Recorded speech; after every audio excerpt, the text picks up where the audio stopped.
Valley Auto Care, Les Olson IT, Adams Wealth Advisors, DD Auto Salvage, Great Basin Graphics, Preston Watts Auto Collision, Planet Fitness, Napa Auto Parts, Young Automotive, and Cache Valley Daily. Now it's time for the Ridgeline Riverhawks on 104.5 The Ranch.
At Adams Wealth Advisors, they believe that successful wealth management is all about planning. Adams Wealth Advisors is here to help. If you're transitioning a business, searching for the most up-to-date tax strategies, need help managing investments, or need help with estate planning, Adams Wealth Advisors has your back. Celebrate your birthday the real way. Get a free meal during your birthday week when you come with 2 guests. Endless meats, bold flavors, only at Rio Brazilian Steakhouse. Reserve now at riobrazilian.com. Rio Brazilian Steakhouse, where the flavor never ends.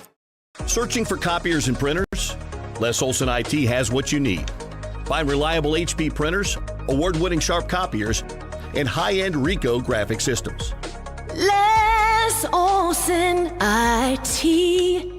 DD Auto and Salvage is going to pay you the most for junk vehicles. Get rid of your junk vehicles today. Pickup is available. DD Auto and Salvage in Logan. Call 787-1204. That's 787-1204 today. See store for details. Suit up, feel good. Custom tailored clothing for him and her. The Cater Shop, because how you look is the first message you deliver.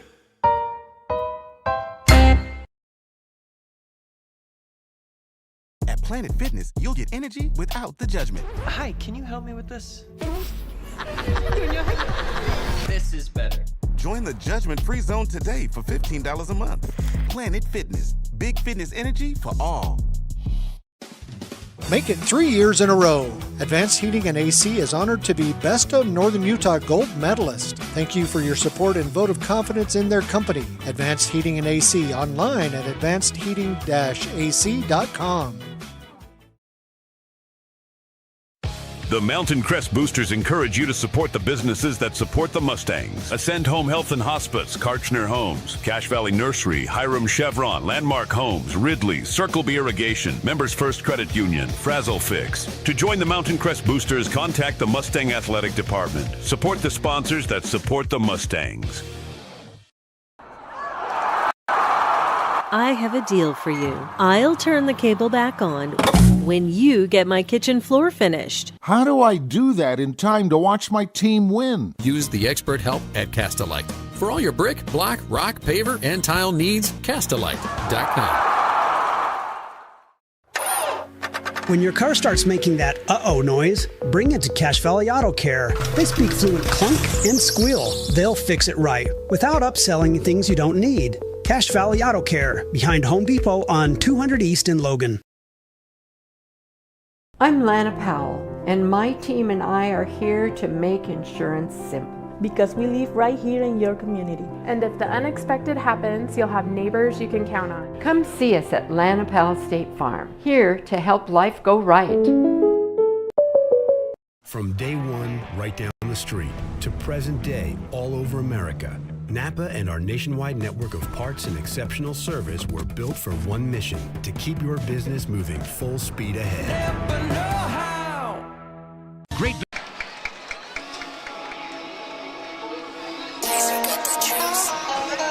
Testing.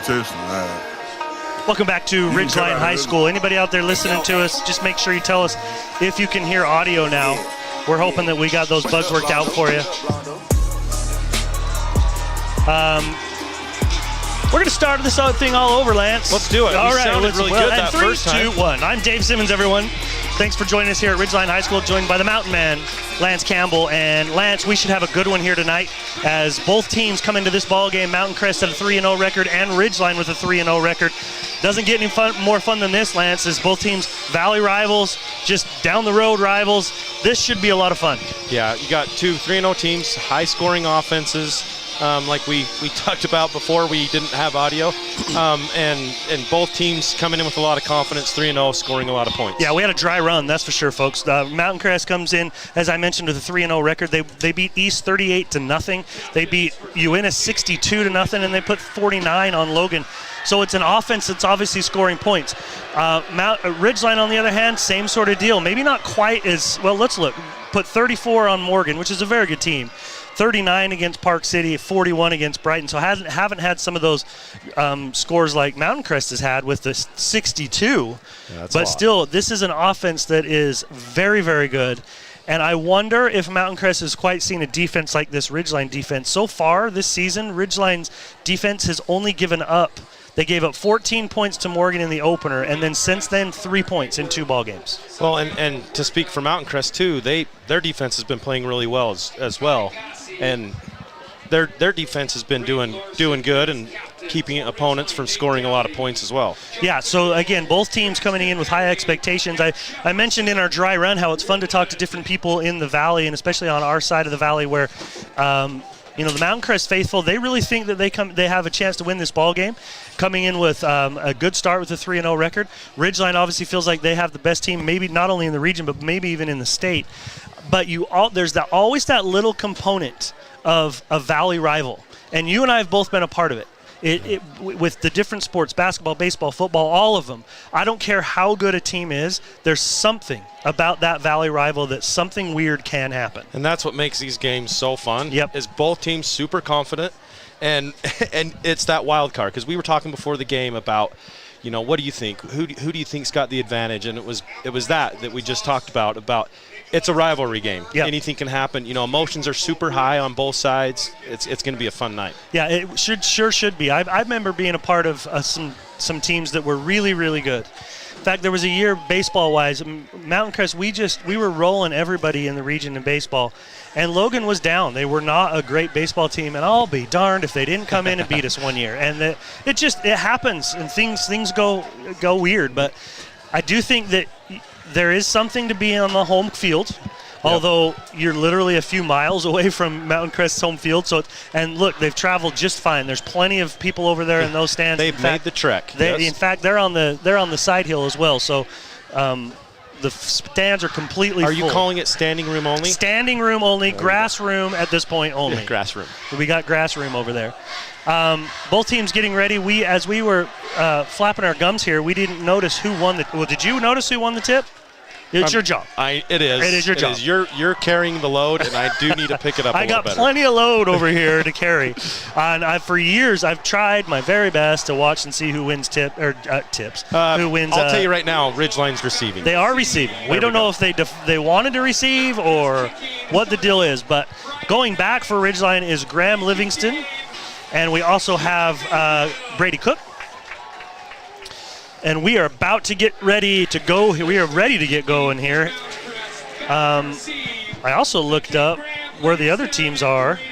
By the way, Ridgeline ranked number 1 coming into by Deseret News in 4A. Crimson Cliffs 2, Mountain Crest number 3. Perry's Power Guide, take it for what you will, because they had Ridgeline only being a 4-point favorite in the last ball game. Perry's has Mountain Crest as a 29-point favorite in this one. Good return on the initial kickoff by Cook. He's all the way out to the 20. They're probably going to mark it on the 24, 25-yard line. And I think he was brought down by Tayton Page. Tayton Page with the tackle on the kickoff return. The Perry's Power Guide over the years has been pretty good, but they really missed it last week with Ridgeline on there. And you'll get that once in a while. Every once in a while you're going to get that, but I wonder if they quite knew.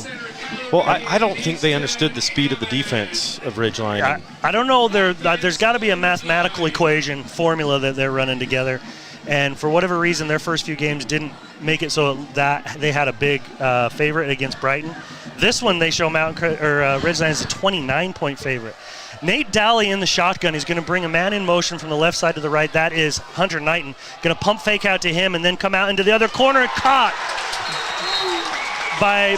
That is Hunter Knighton. He came in motion and then ended up going down the sideline. They did a fake pass to Graham Livingston out in the right side flats. And Tayton Page with the tackle there to bring him down right out of bounds.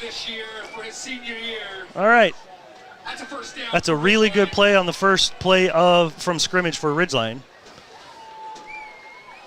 And it is going to be a 26-yard pass from Nate Daly to Hunter Knighton. In the shotgun is Daly. He's got a man to the left and right. He's going to hand it up the middle. All sorts of running room and pretty close to a first down. Not quite.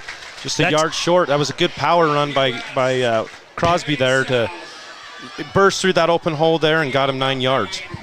9 yards. And so the first 2 plays of the ball game for Ridgeline have been very positive. That will go for 8. Ridgeline now into Mountain Crest territory at the 41-yard line. 41? Yeah, yes. 41. Yep. Again, in the shotgun is Daly. Directly behind him in the pistol is West. Receiver on the left side. Nobody wide out on the right. Give back to West over left side tackle. He's going to fall forward for enough for the first down. He needed 2, and he got about 5. I'm trying to get numbers for Mountain Crest on the tackle. Looked like there was 3. The defensive linemen all went for it. Trying to get. There we go. You had Carter Egbert in on the tackle. Carter Egbert, Cruz. I believe Carter Egbert is their leading tackler on the season. I'll double check that, but he's a good one for him. Ridgeline with trips on the right side, and they're all smashed in on that short side. Graham Livingston goes in motion further out to the right. They're looking his way. He finds a soft spot in the zone. He catches it at the 25, backs up just a hair. They're going to mark this closer to the 26, but another good play by Ridgeline. Brought down by Brock Hunter I think he's playing the safety position back there. But yeah, the offensive line giving Nate a little bit of time to sit back and and go through his progressions from his first read to his second read there, and finds Graham in a little pocket there. They're going to split Graham all the way out to the left this time. In the left side slot is Crew Jones. 2 receivers on the right side, and then Crosby West in the backfield along with Daly. Bringing Cook in motion from the right to the left. Now there's trips over there. Looking left, and he is under pressure. He's going to try to shake out of it. They're going to bring him down for the sack. That's a fumble.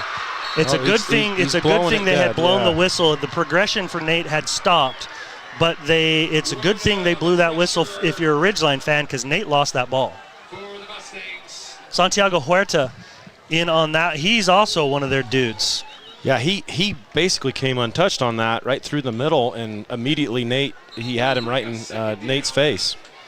Santiago Huerta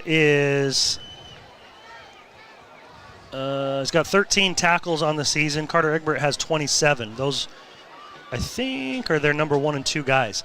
Daly in the shotgun. Motion comes from the right side to the left. That's Livingston. Daly looking right. He's got all sorts of time. Now he's scrambling. He's going to try to throw over the top to Graham, and it's a good defensive play out there. It is, and I'm glad to see now we're kind of seeing how the refs are going to play it too. Is that Roman Funk too? I believe it is. It's kind of hard because those jerseys get scrunched up there. Yeah, it's 2, and he's listed as a cornerback, so I believe that's Roman Funk out there on. Or is that a 6? I think it's a 6. I think it's 6. Yeah, Adrian Garfias. Sounds good. One of our, if we have some of our Mountain Crest friends, make sure you text me if you got my number. Let me know if I'm pronouncing any of Mountain Crest players wrong. We want to make sure to get all those right as best we can for both sides. Splitting out wide left for Ridgeline this time is Noah Fiafia. There's 3 on that side. Now make it 4 as Graham Livingston goes in motion, but it's blown dead. Looks like a timeout, Dave. Looks like Ridgeline called the timeout right before the snap.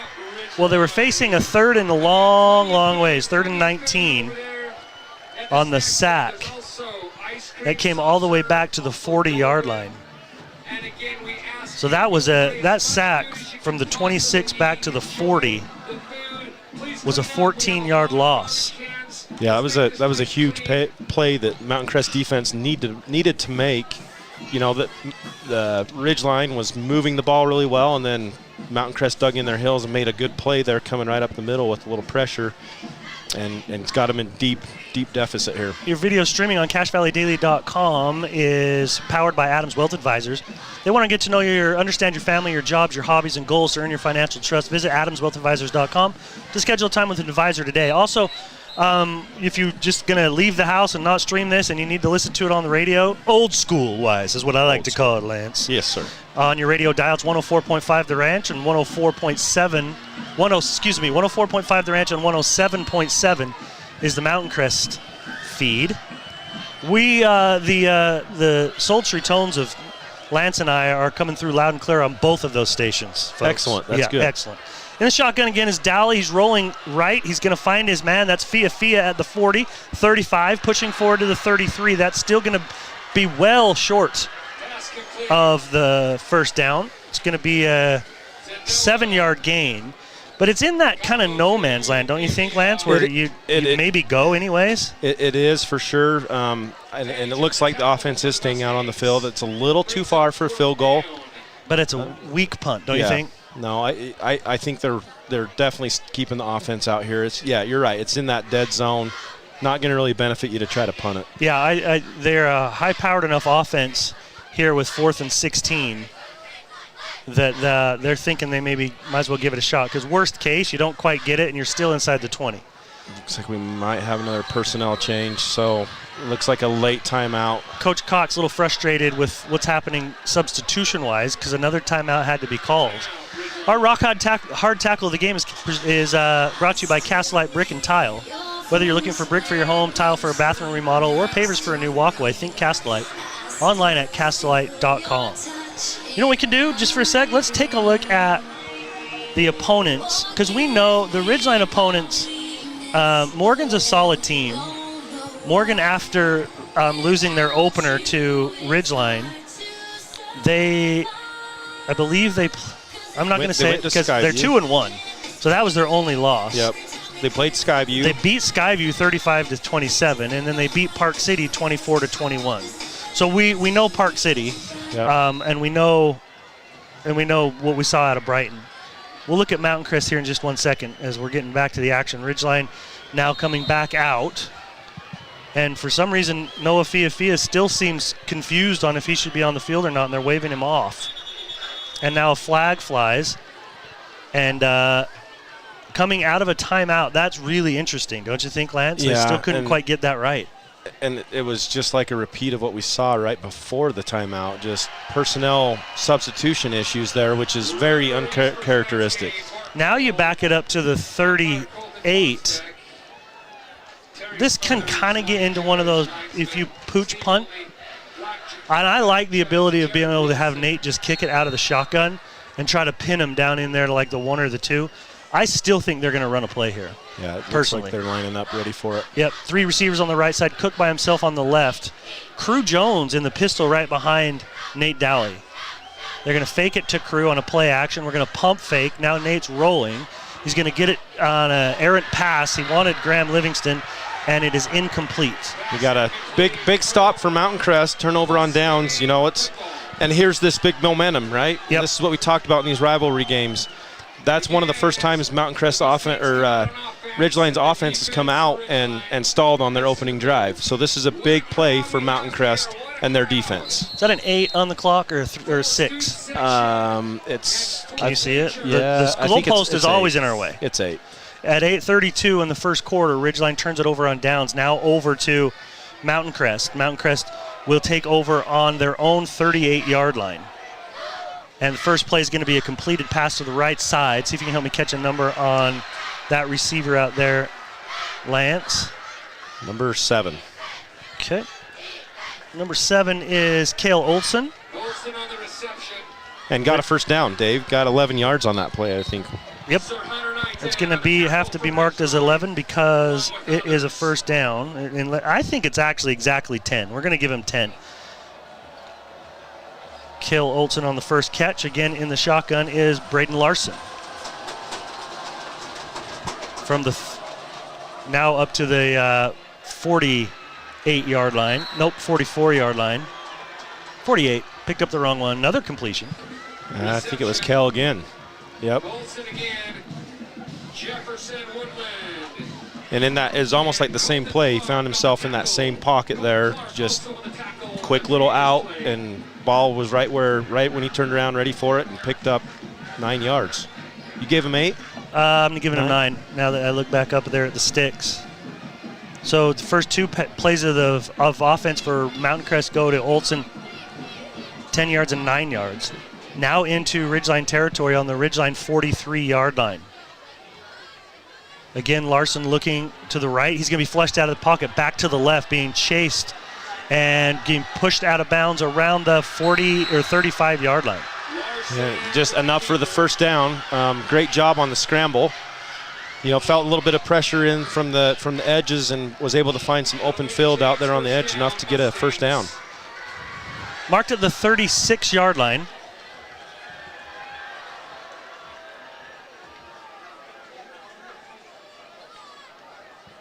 So it's actually a 7-yard run that time for Larson.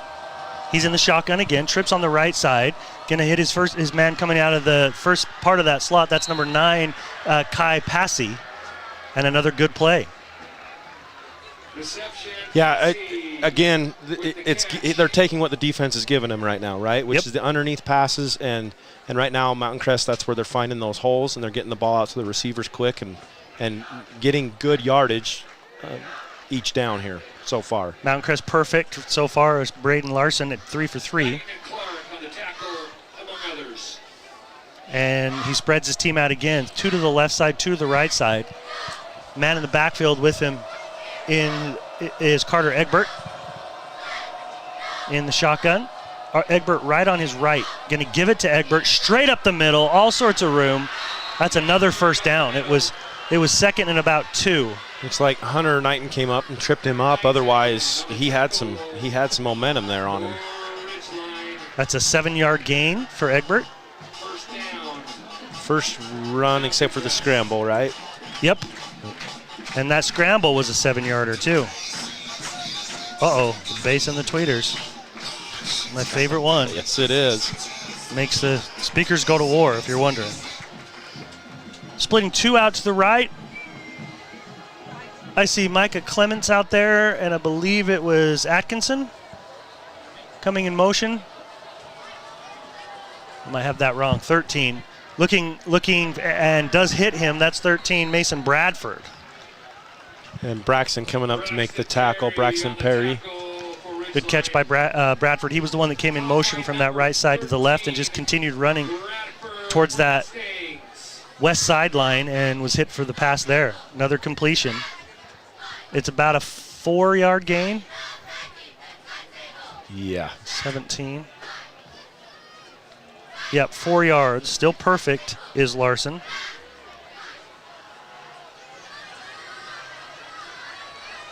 And he's in the shotgun again. This time looking left immediately on a quick little out. Has his man pulled out of bounds as number 5, Clements.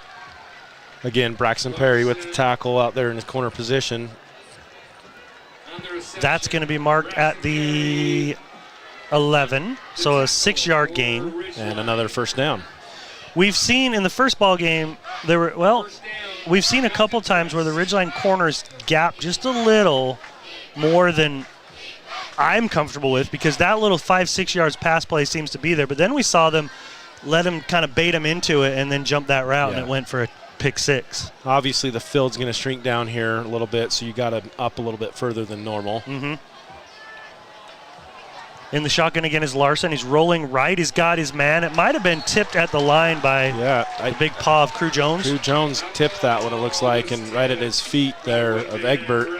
But, you know, like I was just going to say, like right now on this drive, the Mountain Crest offensive line has done a really good job giving time to the quarterback. The Mustangs huddle up.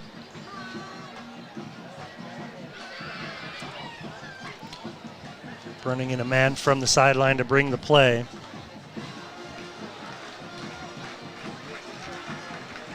His first incompletion, right? Yep.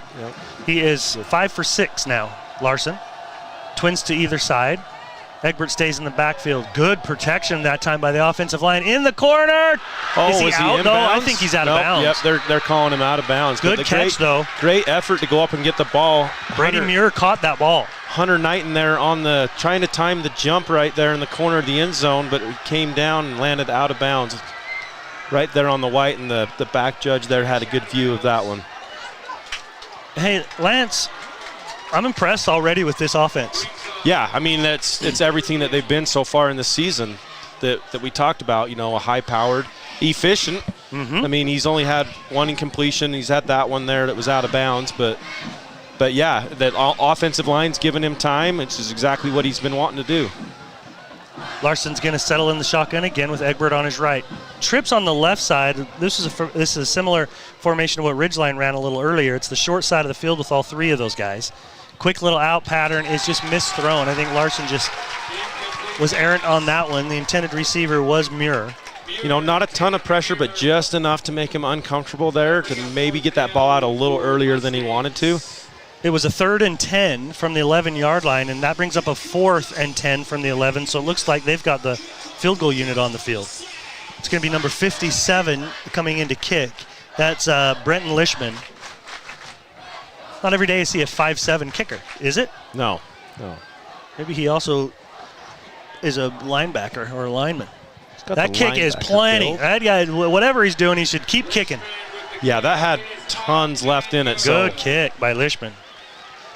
So, yeah, Mountain Crest first ones to get points on the board here tonight. First blood right there by the Mustangs. We'll take a quick break. 4:05 remaining in the first quarter. Ridgeline down to Mountain Crest 3-0. Graphic designs that'll get your business noticed. Amazing colors and designs that seem to jump off the t-shirt. Go to GreatBasinGraphics.com. Great Basin Graphics. We made you look. There's nothing quite like a great hometown. At the Young Automotive Group's Cache Valley dealerships, it's our privilege to call Logan home. We not only work to provide you with an exceptional customer experience, but take care of the community. We're committed to driving Logan forward. Visit Young Automotive in Logan today. Preston Watts Collision and Glass has been your #1 resource for collision repair and auto glass. We specialize in windshield repairs. Competitive prices, call Preston Watts Collision and Glass at 563-3215. We do it right. Okay. We're good. Lishman's going to kick off for the Mustangs. That ball's got, oh my goodness. He's the new boomstick. That kid can really boot it. I love it. I'm going to do it right now, Dave. We're going to try to adjust this scoreboard cam to show the down and distance. That's tricky, folks. Okay, while you're doing that, Dave, I've got this surprise I've been holding on for you. Ollie's in charge of that, okay?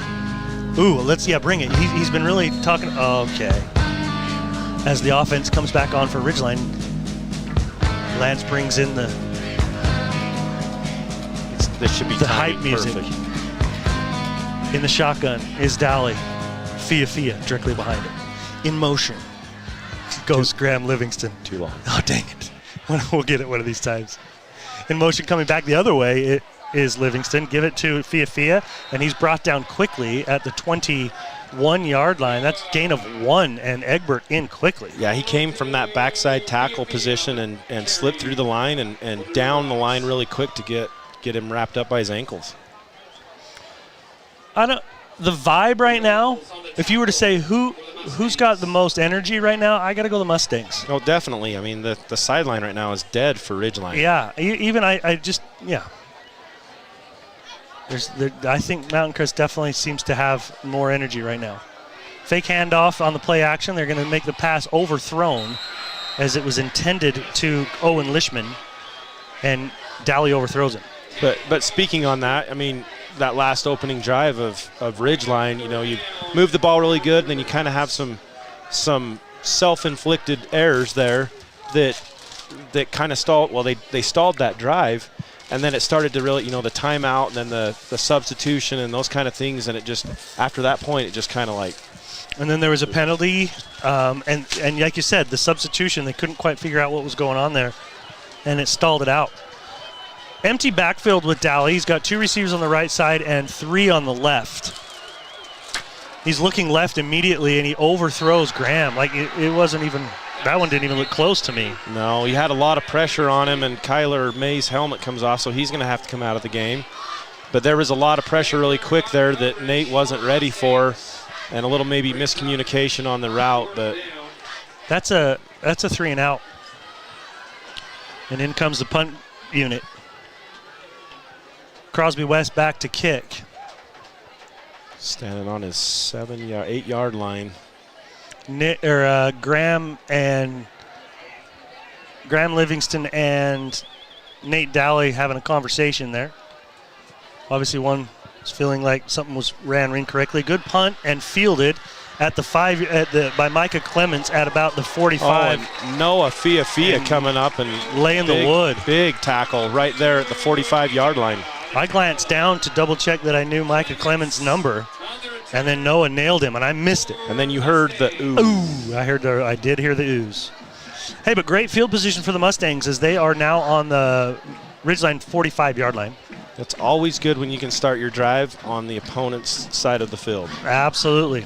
Ridgeline defense has got to buckle down now. They were able to at least hold the Mustangs to 3 on that last drive. Looking to see if they can have a couple of good plays here and force a 3 and out as well, as Mountain Crest just did to them. Larson in the shotgun, Egbert on his right. 2 receivers on the left, and they are stacked one on top of each other in tandem, as same on the other side. On the other side, it's McKay Crofts and Micah Clements. This side is Kai Passy and Cale Olson. Handed off to Egbert, and there's 4 blue jerseys, and another helmet comes off. Yeah, looks like Santiago's helmet came off, so he's going to have to come out of the game for a snap. But I think I said that was Egbert, but it was Huerta.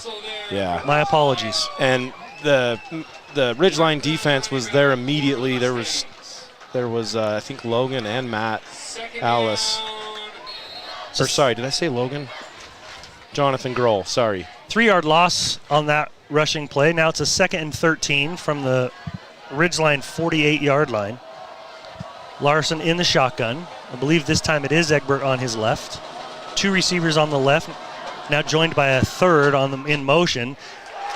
That's the same play to Cale Olson that they ran a little earlier and got Mason Bradford. It doesn't go for many, but it is a completion of a 4-yard gain. Hunter Knighton, Cooper Clark, and Colton Clark there to bring him down. Looks like they're putting him back to the original line of scrimmage. That's the third reception for Cale Olson. He's got 23 yards on 3 catches. Mustangs wearing their white jerseys with orange numbers and orange pants, blue helmets. As they break huddle and now are over the ball. Larson with 3 receivers on the right side. 3-step drop. He's going to step forward in the pocket. He's under pressure, and they hit it from behind. That ball's live. It's picked up by Mountain Crest number 55, Tupuola. And he was right place, right time. But that was, didn't think his arm was coming forward. I thought that was just a fumble on. It did look like a fumble, and Cohen Richards there met him right when he was on the scramble there on the edge and popped his helmet off and the ball. So exactly like we mentioned, as Ridgeline was trying to do what Mountain Crest did to them and force a 3-and-out in a punt situation, which they just did. That was a 8-yard loss on the sack, fumble, and recovery. Back to kick. See if you can help me get his number, Lance. I think I see a 5. I think it's still Lishman. Yeah, Lishman's also the punter, and it's fielded by Cook. He called a fair catch at about the 14-yard line. So Ridgeline's defense holds. Yeah, both defenses those last 2 series go 3-and-out on both series there, and now we'll see who the momentum is now with Ridgeline starting at the 19-yard line. The first few plays of the ball game that Ridgeline had, I thought, oh boy, that offense is going to be a problem tonight. And then they kind of sputtered a little after the penalties, and then that last possession, they just with a 3-and-out, and Nate missed a couple guys. See what they do here. They're going to fake it to Graham Livingston, and keeping up the middle is Dowling, and he's got room as he is upended and then hit. But that's a 14-yard gain. Brought down by, was that Brock Hunter made the tackle? Number 1, right? For Mountain Crest? Uh-huh. Yep. So that's funny. He had the sack earlier, and it was 14-yard sack. Now he got a 14-yard gain, so he's right back to 0 yards on the ground for Nate Dowley. He's going to have Crosby West behind him in the pistol. 2 receivers on the right, 1 on the left. The ball is now marked at the 29-yard line. 1st and 10 for Ridgeline. Bringing Cook in motion from the right to the left. Hand it to Crosby West up the middle. Getting his pad level low and getting about 3 yards is all. Bringing up a 2nd down and 7. 42 seconds remaining in the first quarter. Mountain Crest leading 3-0. Egbert again playing that middle linebacker position right in there on the tackle. He's a good football player. Goes both ways, and you can see why he's one of the leading tacklers on Mountain Crest defense. Nobody wide out on the right side. The ball's right in the middle of the field, so there is really no strong and weak side. Behind Dowley is West. Hand it to West. Goes to that left side. Has a little room. Very close to the first down. They give it to him. I thought he was a hair short, but they're going to say he just passed. Yeah, great. You could tell, too, that Crosby was a little patient running behind his offensive line. Let him get out there in the lead and block for him as he was able to squeeze in for a first down. That's up to the 40-yard line. And that will bring us to the end of the first quarter. Ridgeline and Mountain Crest in a good one. Mountain Crest leading 3-0 here at Ridgeline. We'll be back for the second quarter in just a moment. From what's happening in local political elections to breaking news to photo galleries and replays of the latest games. If it's happening in our community, it's on CacheValleyDaily.com and the Cache Valley Daily app. Local, relevant news on CacheValleyDaily.com. At Adams Wealth Advisors, they believe that successful wealth management is all about planning. Adams Wealth Advisors is here to help. If you're transitioning a business, searching for the most up-to-date tax strategies, need help managing investments, or need help with estate planning, Adams Wealth Advisors has your back. Celebrate your birthday the real way. Get a free meal during your birthday week when you come with 2 guests. Endless meats, bold flavors, only at Rio Brazilian Steakhouse. Reserve now at riobrazilian.com. Rio Brazilian Steakhouse, where the flavor never ends. Searching for copiers and printers? Les Olson IT has what you need. Find reliable HP printers, award-winning Sharp copiers, and high-end Ricoh graphic systems. Les Olson IT. DD Auto and Salvage is.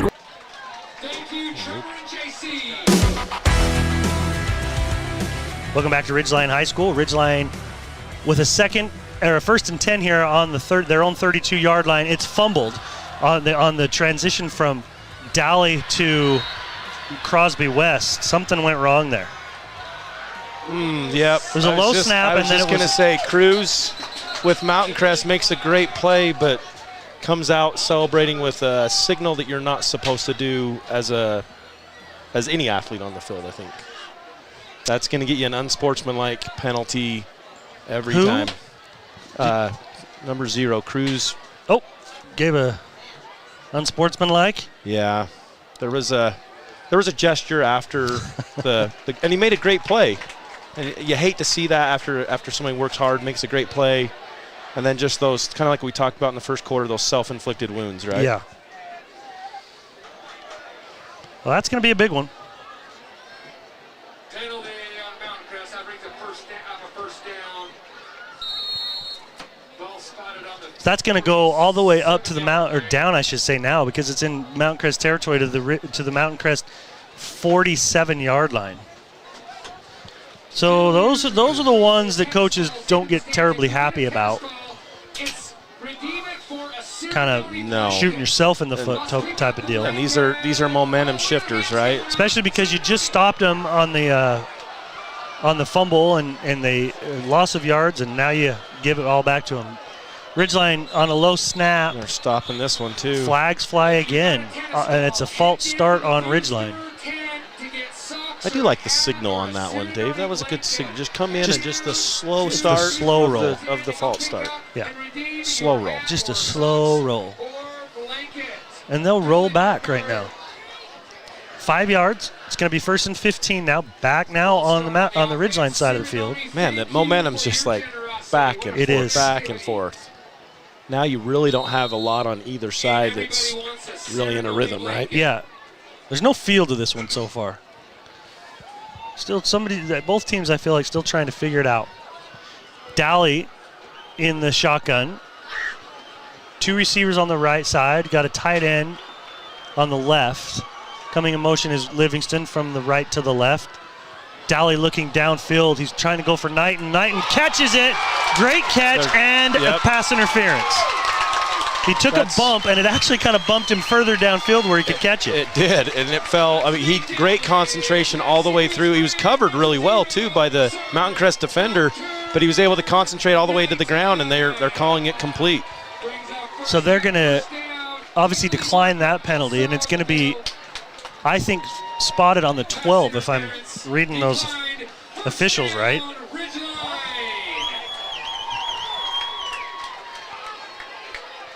And if that's the case, that's a 41-yard pass to Knighton. He's got a 29-yarder and a 41-yarder.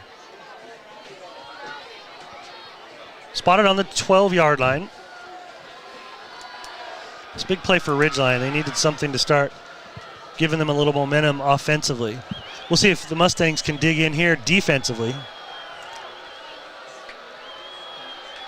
As Ridgeline has a tight end on the left side. This time they'll bring Graham Livingston from left to right, but give it to Crosby West, stumbling forward. I think, again, Egbert squeaking through there and grabbed his ankles, but Crosby was able to get, another 4 yards after contact, but tripped up there by Egbert as he got through the offensive line.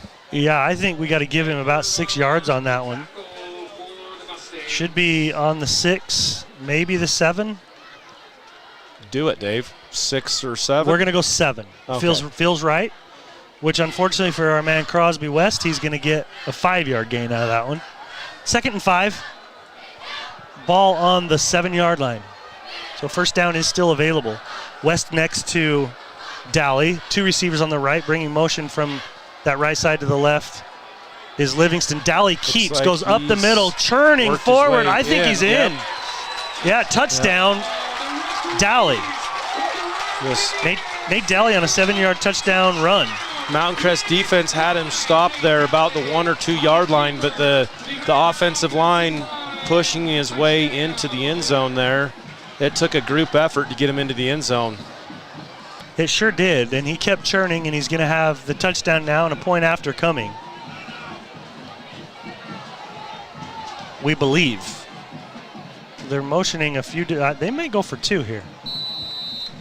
Yeah, it looks like they are. Yeah, I see Dally trotting back out there. Yeah, we got some beef going out there. Most of the offense is out there. Now they run the rest Cohen of it. Richards is going. When you see Cohen going out on offense along with Crew Jones, you're going to see the heavy package. Cohen's in what we would call an old school fullback position, and the tailback is Crew Jones. And this is kind of a see if you can stop us type of deal. Crew just goes hard left over the left side of that line, and nobody really even touched him. 2-point conversion is good. That is Crew Jones for the 2-point conversion. Ridgeline now up 8-3. We'll take a quick break and be right back. Rid of your junk vehicles today. Pickup is available. DD Auto and Salvage in Logan. Call 787-1204. That's 787-1204 today. See store for details. Suit up, feel good. Custom tailored clothing for him and her. The Cater Shop, because how you look is the first message you deliver.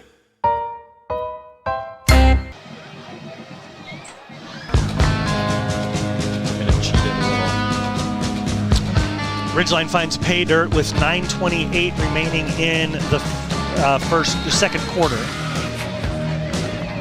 And got the 2-point conversion as well for an 8-3 lead.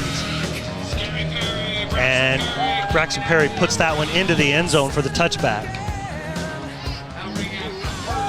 Okay, Dave, you got that? What the music? I'm really focused on my job here. I know. I'm so sorry. And I've distracted you. Back in the saddle again. Me and you. You're back in the saddle. It's good to have you back.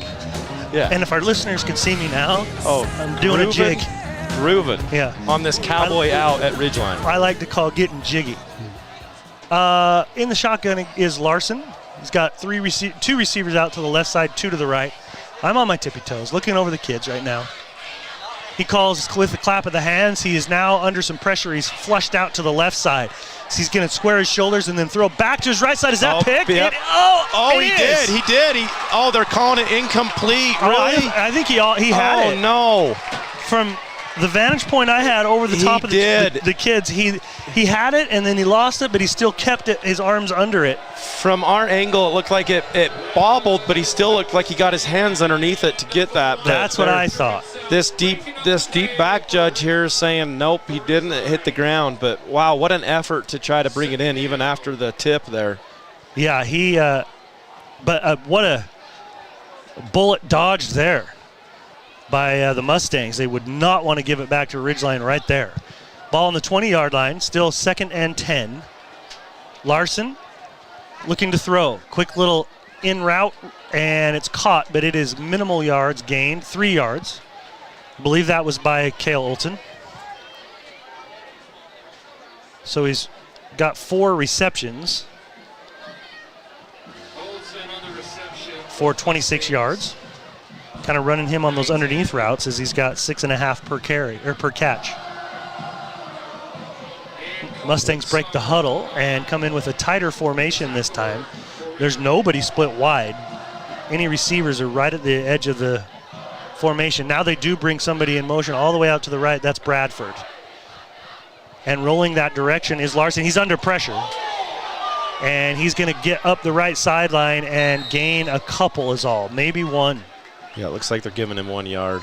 I could hear the Ridgeline faithful want to hold. I saw what I think that they saw. Nothing called. But our vantage up here, we can see everything, Dave. Oh, yeah. I mean, I haven't missed a call yet. And it's been 24 seasons. It's good to have the seasoned veteran back in the saddle. These grizzled eyes, you can see everything. or nothing, depending on what you got going on at the moment. So that does force a 4th down and 7. So Lishman's back in to kick. That's a good kick. It's going to be fair caught by Cook at the 41-yard line of Ridgeline. Pretty decent field position again for Ridgeline. And this is where some momentum can start to change, right? You have your offense goes out, they score a touchdown, defense holds them, and now gives you the ball back. And let's see if Mountain Crest can dig their heels in and return, try to get that momentum back. 8:19 remaining here in the first half. 8-3 is our score. I would have thought that it would already be a higher scoring game than this one already. The way it started too, even the way Mountain Crest was moving the ball there, I would have thought the same.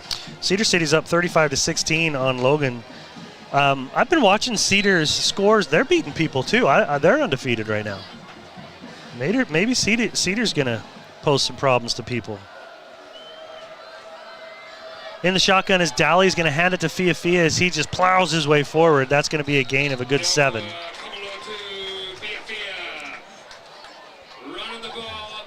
That's what you want to see on an offense, getting 7 yards there on that first play from scrimmage on this series. And we saw that from Mountain Crest, right? When they first came out, their first series, they were getting 6 to 7, 8 yards of play there and starting their drive out. This time Graham Livingston's going to split wide out to the right. Cook in the right side slot, so 2 on that side. And it looks like Lishman on the left side. Behind Dowley is Fiafia, and Crew Jones on the right side tied in. Going to give it to Fiafia. He goes right, and he's got some room. Gets to the corner, knocks a hand away. He's pushing down the sideline. Oh, he stepped out. Yeah, you could see about the 10-yard there. He kind of got mad at himself. He stepped out of bounds. But yeah. I can't tell if that was, I think it was Brock Hunter that pushed him out of bounds there. Yeah, Mountain Crest. It's still going to be a really good game, but not nearly as much as everybody thought it was going to be, because it's going to be marked at the 27, which means that is a 25-yard carry for Noah Fiafia. He smacked somebody's hands away with his left arm, and he was off to the races.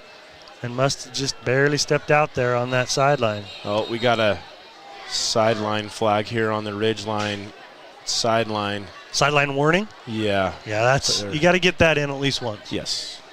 And you would expect that from a high-energy game like this, right? Yes, the players want to be on the field, but the ref is getting them back. Skyview's up 20-0 on Bear River right now. Okay. 1st and 10. Ridgeline with the ball on the Mountain Crest 27-yard line here in the second quarter with 7 minutes, 26 seconds remaining. Pass quickly to Cook. He's in the slot. Nobody's around him. He gets scampering down all the way to the 11, 12-yard line. It's going to be a good positive gain of about 13. Looks like it's brought down by number 12 for Mountain Crest, Brady Muir. It's a 14-yard gain. They actually mark it at the 13-yard line. Just a quick little hitter right there. Good vision by Nate to see, or Dowley to see Cook. Nobody was very close to him. It looks like Mountain Crest is going to showing pressure. Fiafia in the backfield. They give it to him. Oh, he gets out of Egbert's initial hit. Egbert was in there before. Oh, yeah. He almost had to pick. Do I want to go sack Nate or Dowley, or do I want to go hit? Almost there for the handoff. Yeah. Sheesh. Yeah, he got back super fast, and somehow Noah was able to get out of it and lunge forward. Yeah, if Egbert would have decided I'm just going to go hit the running back, it would have been a loss of a good 5 yards. This one was a 2-yard gain, though. Good extra effort there by Fiafia. The ball is marked on the 11. 2nd and 7. It's closer to 8 in my mind, but we'll say 7 from the 11-yard line. In the backfield and dropped by Graham. That's live. It's still live and goes out of bounds. It's a lateral. They wanted Graham to, I think, throw it. Yeah, it looked like that was the design there. Graham went in motion from the left side to the right, and he went deliberately back for the lateral so he could catch it and throw it. But he dropped it and couldn't get it picked back up. Fortunately for him, when he was fumbling it and they hit him, it went out of bounds. But that's a loss of about probably 7 maybe even 8, because if they mark this on the 20, the line of scrimmage was the 11. They do mark it on the 20, so that's a 9-yard loss. And we're going to have to probably say it's a 9-yard loss on a running play for Graham. I think that's how the statistic would work. I believe you are correct. This time, Dowley's got running backs on either side of him. Now the one goes in the right side. On the outside is Livingston. Pass over the back of the end zone, or the front of the end zone is Cook. Right down that seam, that little slot seam. Yeah, the fake to Nate or to Graham Livingston there as he goes in motion, trying to bring the defense up to show that attention, and then got it right there to Brady Cook in the end zone. I mean, I don't think I've said this in 4 seasons now.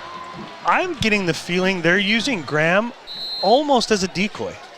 Well, why not, right? I mean, obviously the kid demands all sorts of attention. But right now they're running him in motion. They're faking handoffs to him. They're looking at him in the flats to maybe throw it after. And when they look that way, people go that way, and then they just throw it over top there to Cook. Going for 2 again. They're going to hand it again to Crew Jones. Crew is upended. Good job. They called him short. Yep, that is a good job by Tatum Page, I believe, 31.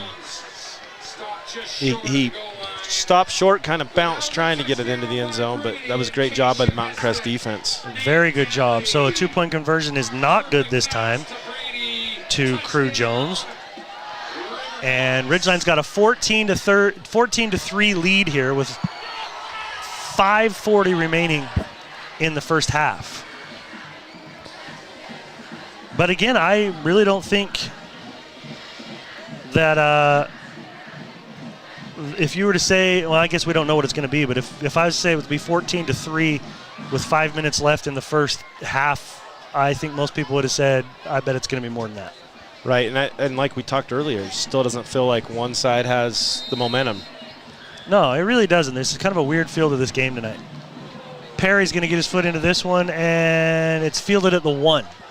Brought out by Cale Olson. He's trying to scoot around all sorts of guys. He makes one person miss and then falls forward. He's not even going to quite make it to the 20. Looks like he brought down by Ty Paskett for Ridgeline. Just a sophomore in there, making his presence felt. Big Ty is going to be good for this team here in these next couple of years, that's for sure. This ball is going to be marked on the 18.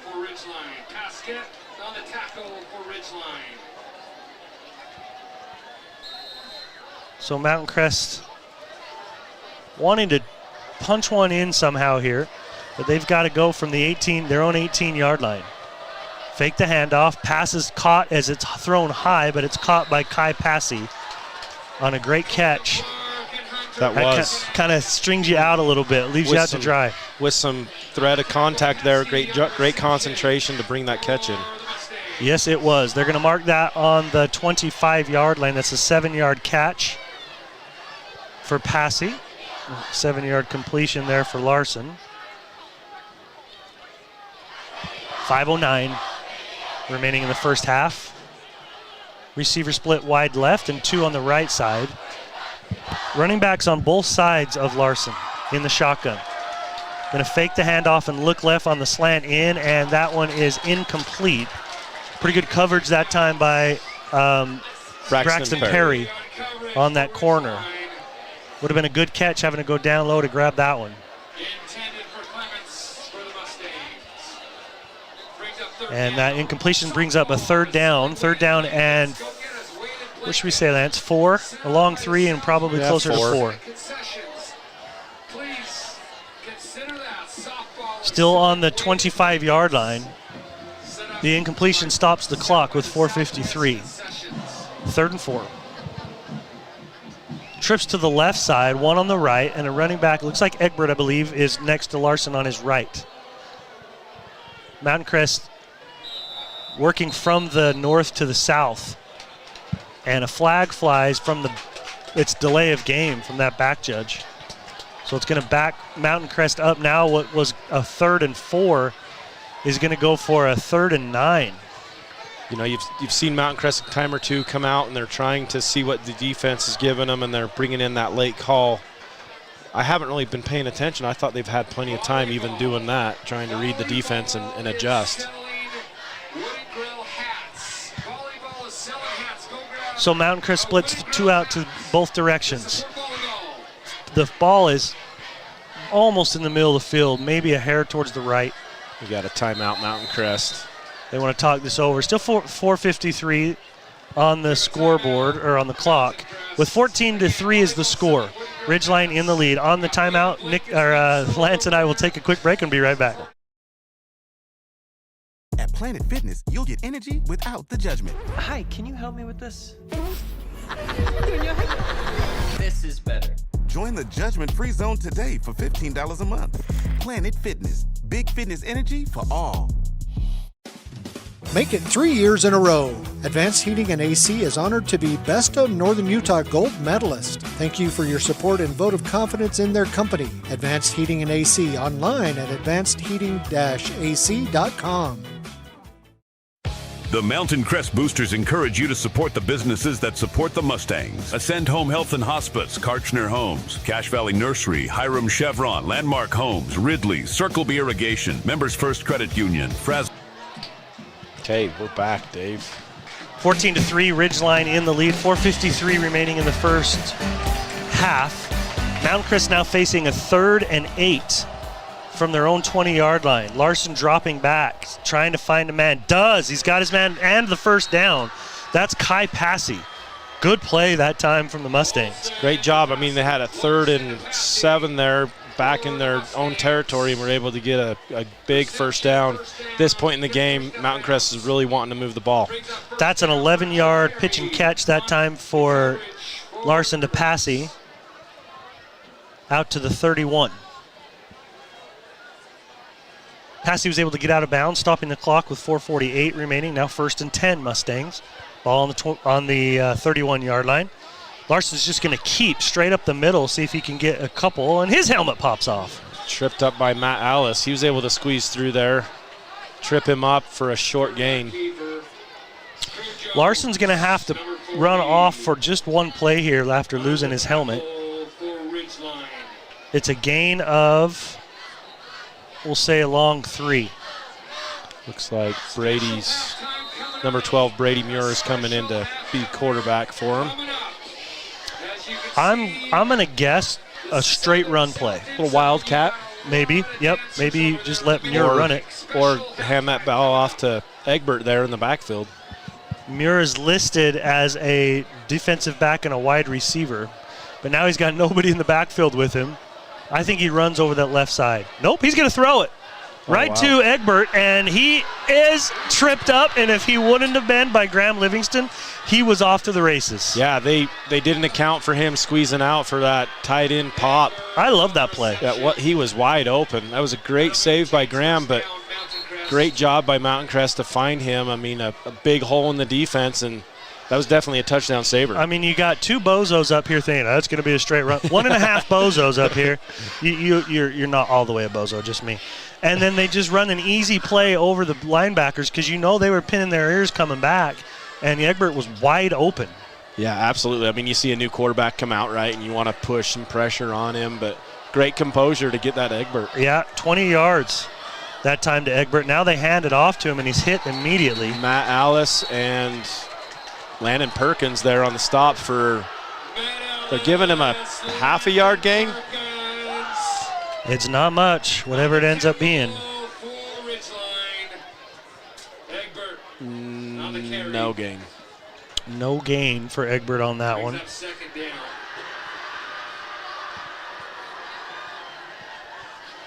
As the Mustangs huddle up, 3:43 remaining in the half. Larson in the shotgun. Twins to both directions. The ball right in the middle of the field. Still almost on the Ridgeline logo. Passes quickly to Passy, and he's going to turn upfield for a quick little gain of about 6. Hunter Knighton there from his linebacker position to bring him down before he could have a chance to turn upfield and go get some more yards. So, yeah, a 6-yard gain that time for Passy.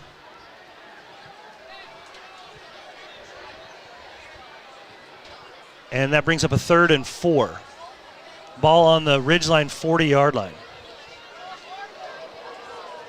In the shotgun again is Larson. Bunched up trips formation on the right side of the line. They're not even spread out to the right side. Quick little hitter over the middle, and he's hit immediately. That's number 13, Mason Bradford, and he's hit very quickly. It's about a 2-3 yard gain? Yeah, they're marking him that is close. Oh, no, sorry, it's a yard short, but Hunter Knighton and Colton Clark there met him right as soon as he caught the ball, not giving him a chance to turn for that first down. So that puts it at the 37-yard line. Clearly going for it here on this 4th and short. Yep. I would not be surprised if they just hand it to Egbert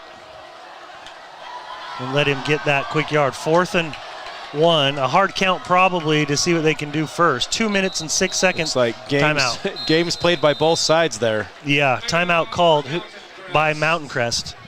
I think they wanted that quick little hard count to see if they could get a free one there, but Ridgeline able to hold their water, and then we'll go with the timeout here. Ridgeline leading 14-3 with 2:04 remaining in the first half. The Mustang Athletic Department. Support the sponsors that support the Mustangs.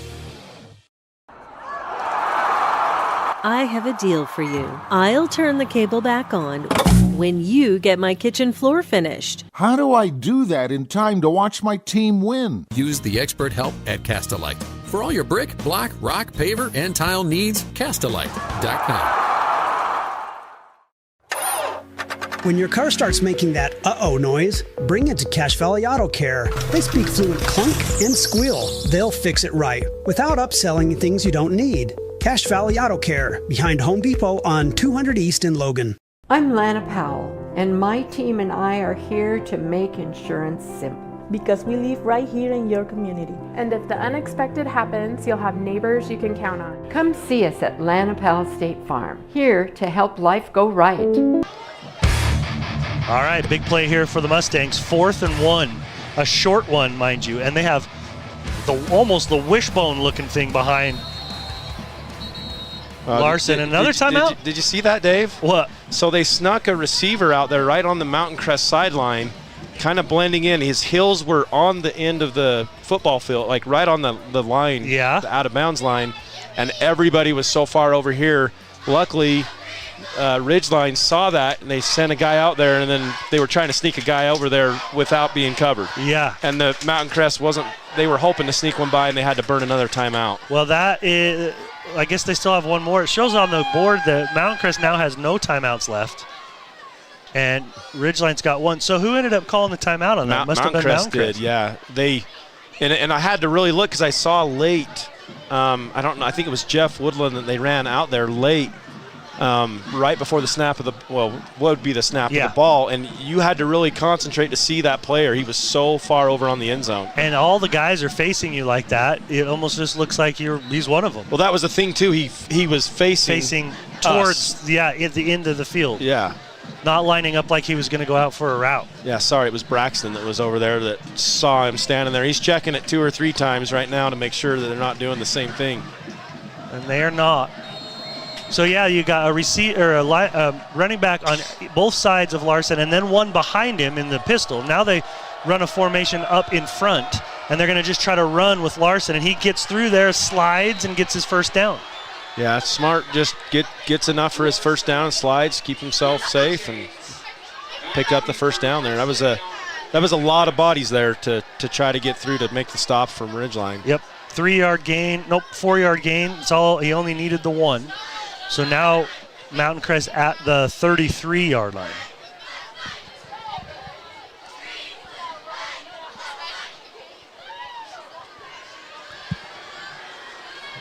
In 1 minute and 30 seconds and rolling. Yeah, that clock is ticking. Egbert on the right side of Larson. Trips to the left side, just one on the right side. Little hesitation on the pump fake. He's got his man downfield. Oh, wow. What a play coming over. He had that. He had control of that, but before he could really get control, Jeff Woodland puts his hand up there and breaks that pass down, but he was open there for quite a while. Yeah, Micah Clemens had that ball in his hands. The ball kind of hung up there for a little while, but Clemens had it, and he elevated for it, came down, and then right when he hit the ground is when Woodland knocked it out. Yeah, that was great timing on the pass breakup, but. So the incompletion gives you a 2nd and 10.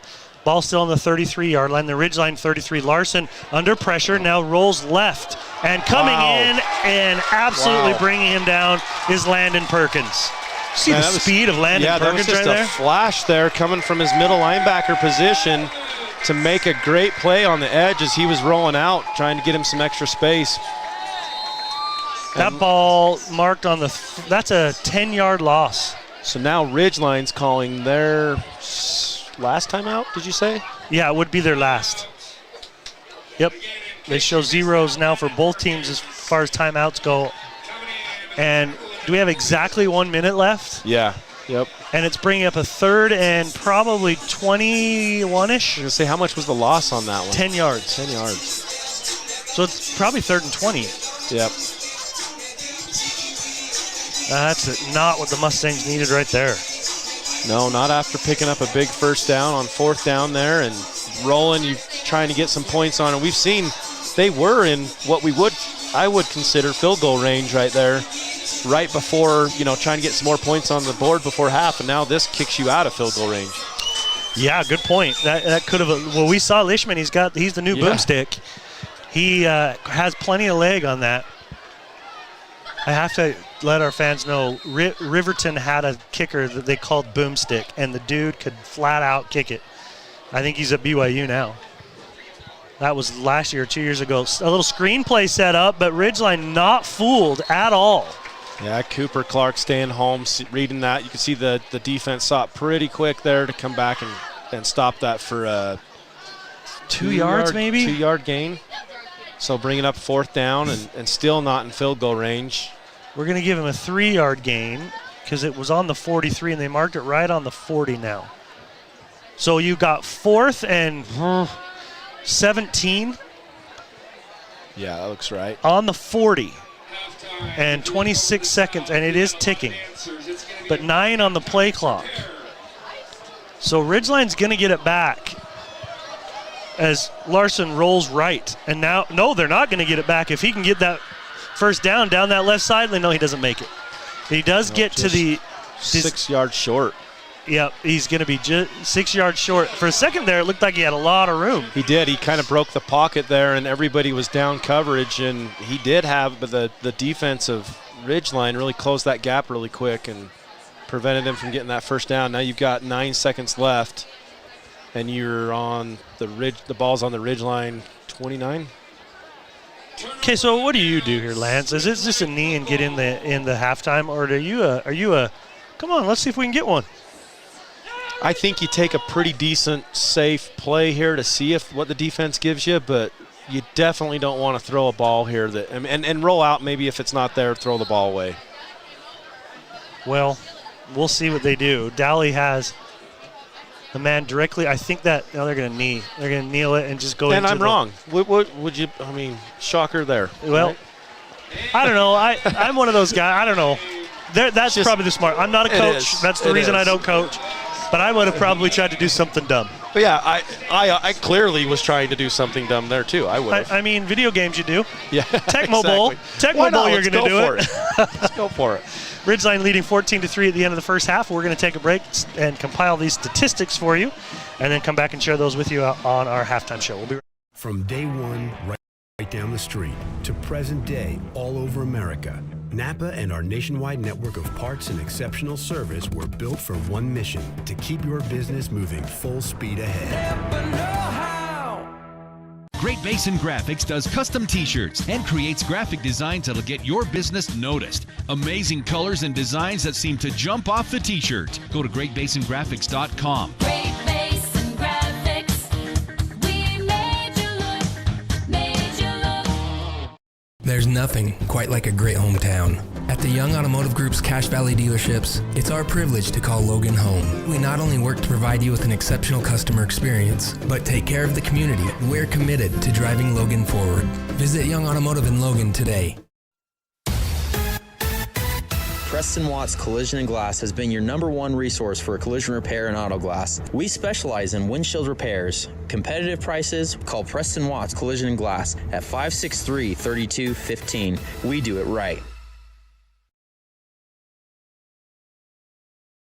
From what's happening in local political elections, to breaking news, to photo galleries and replays of the latest games. If it's happening in our community, it's on CashValleyDaily.com and the Cache Valley Daily app. Local, relevant news on CashValleyDaily.com. At Adams Wealth Advisors, they believe that successful wealth management is all about planning. Adams Wealth Advisors is here to help. If you're transitioning a business, searching for the most up-to-date tax strategies, need help managing investments, or need help with estate planning, Adams Wealth Advisors has your back. Celebrate your birthday the real way. Get a free meal during your birthday week when you come with 2 guests. Endless meats, bold flavors, only at Rio Brazilian Steakhouse. Reserve now at RioBrazilian.com. Rio Brazilian Steakhouse, where the flavor never ends. Searching for copiers and printers? Les Olson IT has what you need. Find reliable HP printers, award-winning Sharp copiers, and high-end Ricoh graphic systems. Les Olson IT. DD Auto and Salvage is going to you the most for junk vehicles. Get rid of your junk vehicles today. Pickup is available. DD Auto and Salvage in Logan. Call 787-1204. That's 787-1204 today. See store for details. Suit up, feel good. Custom tailored clothing for him and her. The Cater Shop, because how you look is the first message you deliver.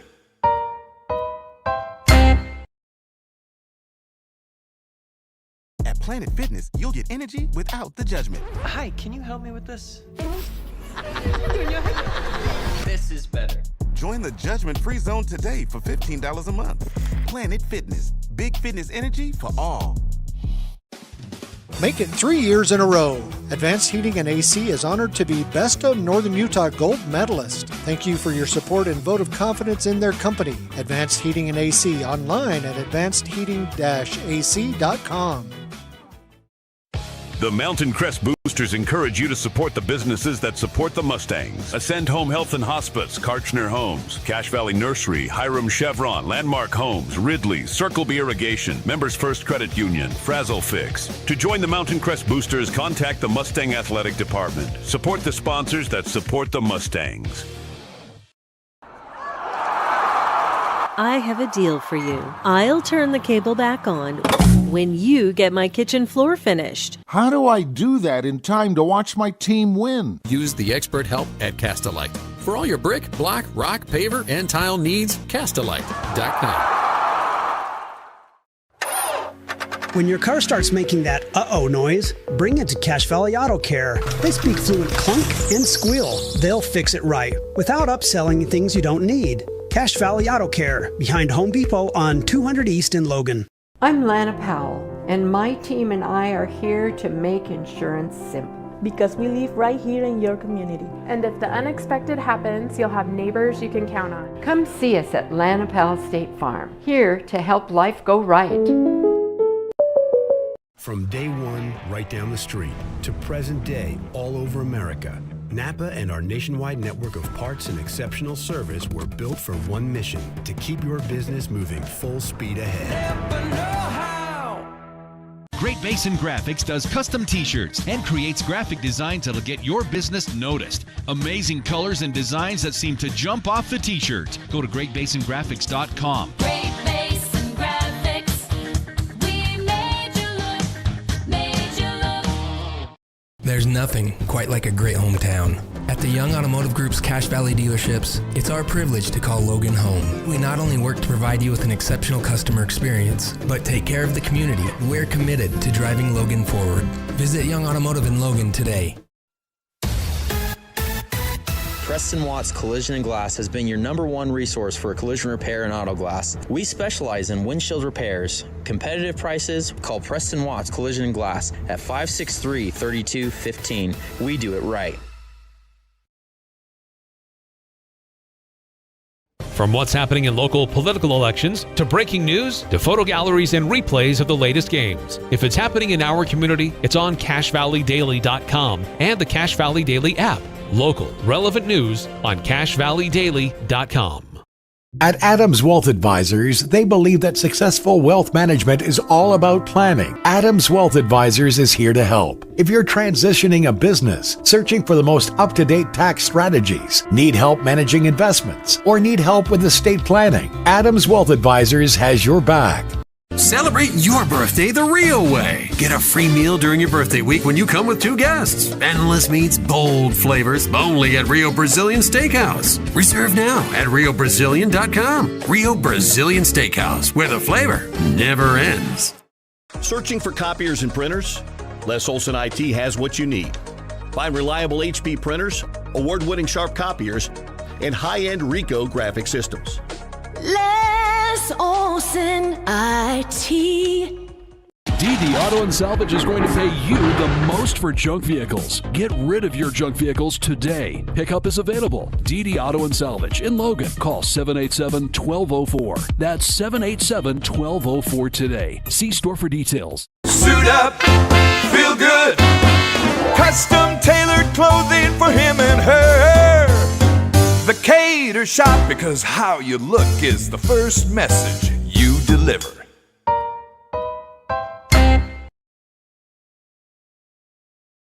At Planet Fitness, you'll get energy without the judgment. Hi, can you help me with this?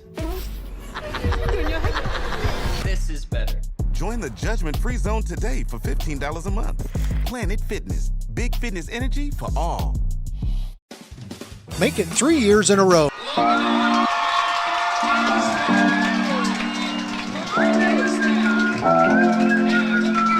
I don't know what you've been told. You know, this song makes me and Ollie want to always grow a mustache. I can tell you how. I know you can.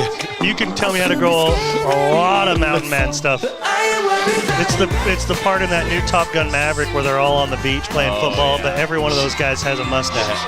So now when Ollie and I see a 20-something-year-old guy with a mustache, we're like, he just watched Top Gun Maverick. That's all there is to it. Dead giveaway. Dead giveaway. Here's some statistics for you for the first half. Here, oh good. I was gonna say, make sure we got to give some time to the Ariettes and to the performers out there. They are front and center here on the. Good, perfect. On the field. Well, as our viewing audience watches them, let me give you some statistics. Both teams have carried the ball officially 12 times. Ridgeline's got 55 yards on the ground. Mountain Crest only has 12 on the ground. Attempt passes. Ridgeline has attempted 9 and completed 6 for 119 yards. Mountain Crest has attempted 19 and completed 13 for only 106 yards. So really, I mean, Mountain Crest really trying to throw it, but not going over top too much. They had the longest pass play was actually from Muir to Egbert out of the 4th and 1 when Larson had to run off for his helmet popped off, and so we all thought they were just going to quick run the ball. It was a perfectly executed play where they ran Egbert out of the backfield, and he just went right behind the linebackers, and nobody was there. And that was 20 yards. But after that, the next closest was an 11-yarder, and then they have a 10 and a 9 and an 8, but their average per catch is 7.2 right now. Neither team being able to do much on the ground right now. Both defenses pretty staunch on the run plays. Yeah, and I was just going to say, you know, that those quick, easy passes that Ridgeline was giving them in that first quarter really helped with them moving the ball with those short passes and giving what the defense was, you know, taking what the defense was giving you there. Yeah, and they I would say that neither team is particularly happy with their offensive output in that first half. Would you agree? 174 yards total offense. Would you take that? In a first half of a high school rivalry game, yeah. Okay. Yeah. And they have a 14-3 lead. Yeah. I mean, if you get to the end of this ball game and it's 28-6, it sure feels a lot different than 14-3. No, definitely, and it's just like we talked about, we're still waiting for momentum to really take off for one team or the other, but it felt like right towards the end of that half, that Ridgeline was starting to get a little bit of a rhythm offensively, and making a pretty good drive in there to get that last touchdown to Brady Cook, and then making some stops on the defense here to keep Mountain Crest from getting any more points on the board before the first half ended. So we were wondering how the opponents of Mountain Crest have been so far this season. East is 0-3, and it has not 0-4. That is surprising. And like look at this. Say. They have not scored a point in 4 ball games. Wow. 38-0 to Mountain Crest, 52-0 to Olympus, 68-0 to Sky Ridge, and Eastside Catholic Washington scored 44 on them. So, okay, that kind of maybe tells us a little bit about them. Uinta, Mountain Crest beat 62-8. Let's see what Uinta has. They're 0-3. So your RPI probably not great for Mountain Crest right now. The teams they're playing aren't scoring any points. Uinta did put at least a game out of it with Murray. They lost 39-38. Lost 62-8 to Mountain Crest. Lost 48-0 to Stansbury. That kind of gives us a peek at Stansbury. And then Uinta is playing currently, and they're up on Union 12-14. So let's see one more here. Well, Logan in their first ball game, they put some points on, who was it? Hillcrest. They beat Hillcrest 47-14. Lost to Granger 54-19. Mountain Crest beat them 49-14, and now Cedar City just beat Logan 49-16. Wait, no, I got 50. Or they're not. It's not over. Sorry, 49-16 is what Deseret said right last. now, it's 56-16 with 8 minutes left in the fourth. So Cedar got another one. That's over at Logan here in town too. That one started an hour earlier than these other games. So Mountain Crest, 3-0 is still 3-0. I don't care what you say. But the teams they've played so far haven't really shown too much as far as offensive capability. So this is definitely a different look that they're getting today out of Ridgeline for sure. Now Ridgeline, on the other hand, I think this Mountain Crest team is as solid as we've seen in those first 3 games. Would you agree? Oh, definitely. And I still feel like both teams are still trying to figure out each other and kind of find where their advantages are, and just starting to figure it out right before we go to the halftime there. Ridgeline beat Morgan, as a reminder, 34-14. Ridgeline beat Park City 39-3, and then beat Brighton 41-0 last week. That one was kind of brutal. Yeah. You guys, I don't envy that one. That was a fun game to watch. But yeah, that one, I didn't see it happening that way for sure. You're our eyes on the program right now. The JV has done very well for. If somebody would send me more information about Mountain Crest, I'd be happy to pass some of that information along to our listeners. But I know that Ridgeline really beat up on Mountain Crest JV last night, and then you said the Frosch team did the same, right? Yep. Yeah. Yep. So Mountain Crest really looking to hopefully get this game to be able to make it so they don't get swept in the series. But it's a tall task. This Ridgeline team is tough. Yeah, this is gonna be interesting just to see how. Mountain Crest is gonna get the ball first and start the second half, and see if they can get some momentum rolling on offense, as they were kind of stalled out there at the end of the first half. Ridgeline, as I mentioned, is a 29.1 favorite by Perry's Power Guide on the Deseret News. It's not quite on the pace for that right now, but an extra touchdown in the second half could do it, I guess. Skyview is a 26.6 favorite over Bear River. Did we have a score on that one? Yeah.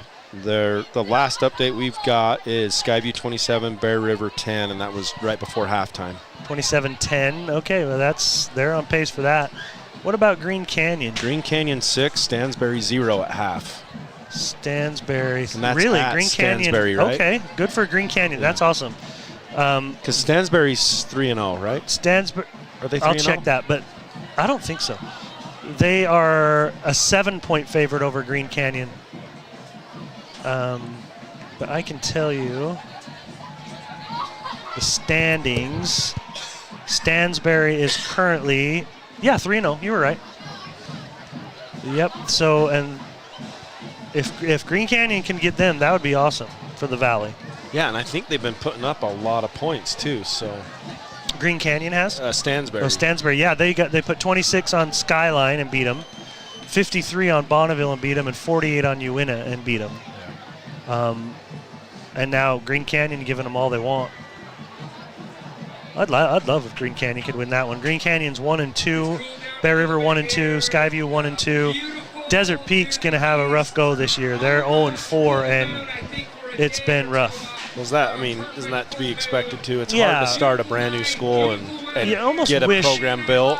If they're not going to have seniors in the school on a first year, you almost wish they could classify them as maybe 3A or something in that first year. Well, and they give the students a choice that are seniors which school they want to go to, so it's hard for you to really establish that senior group. And you can see it both ways. I mean, usually you see it where the new school has some struggles. Yeah. But if you remember, Ridgeline's very first year here, they won the basketball state championship. I mean, so you had some players that decided I'm going to the new school and trying to start something there. But you see both. You definitely see both. In the case of Desert Peak, their soccer team has been getting throttled, and the girls' soccer team, I think it's not really, I don't want to say fair, but like Box Elder beat them 64-0 in football.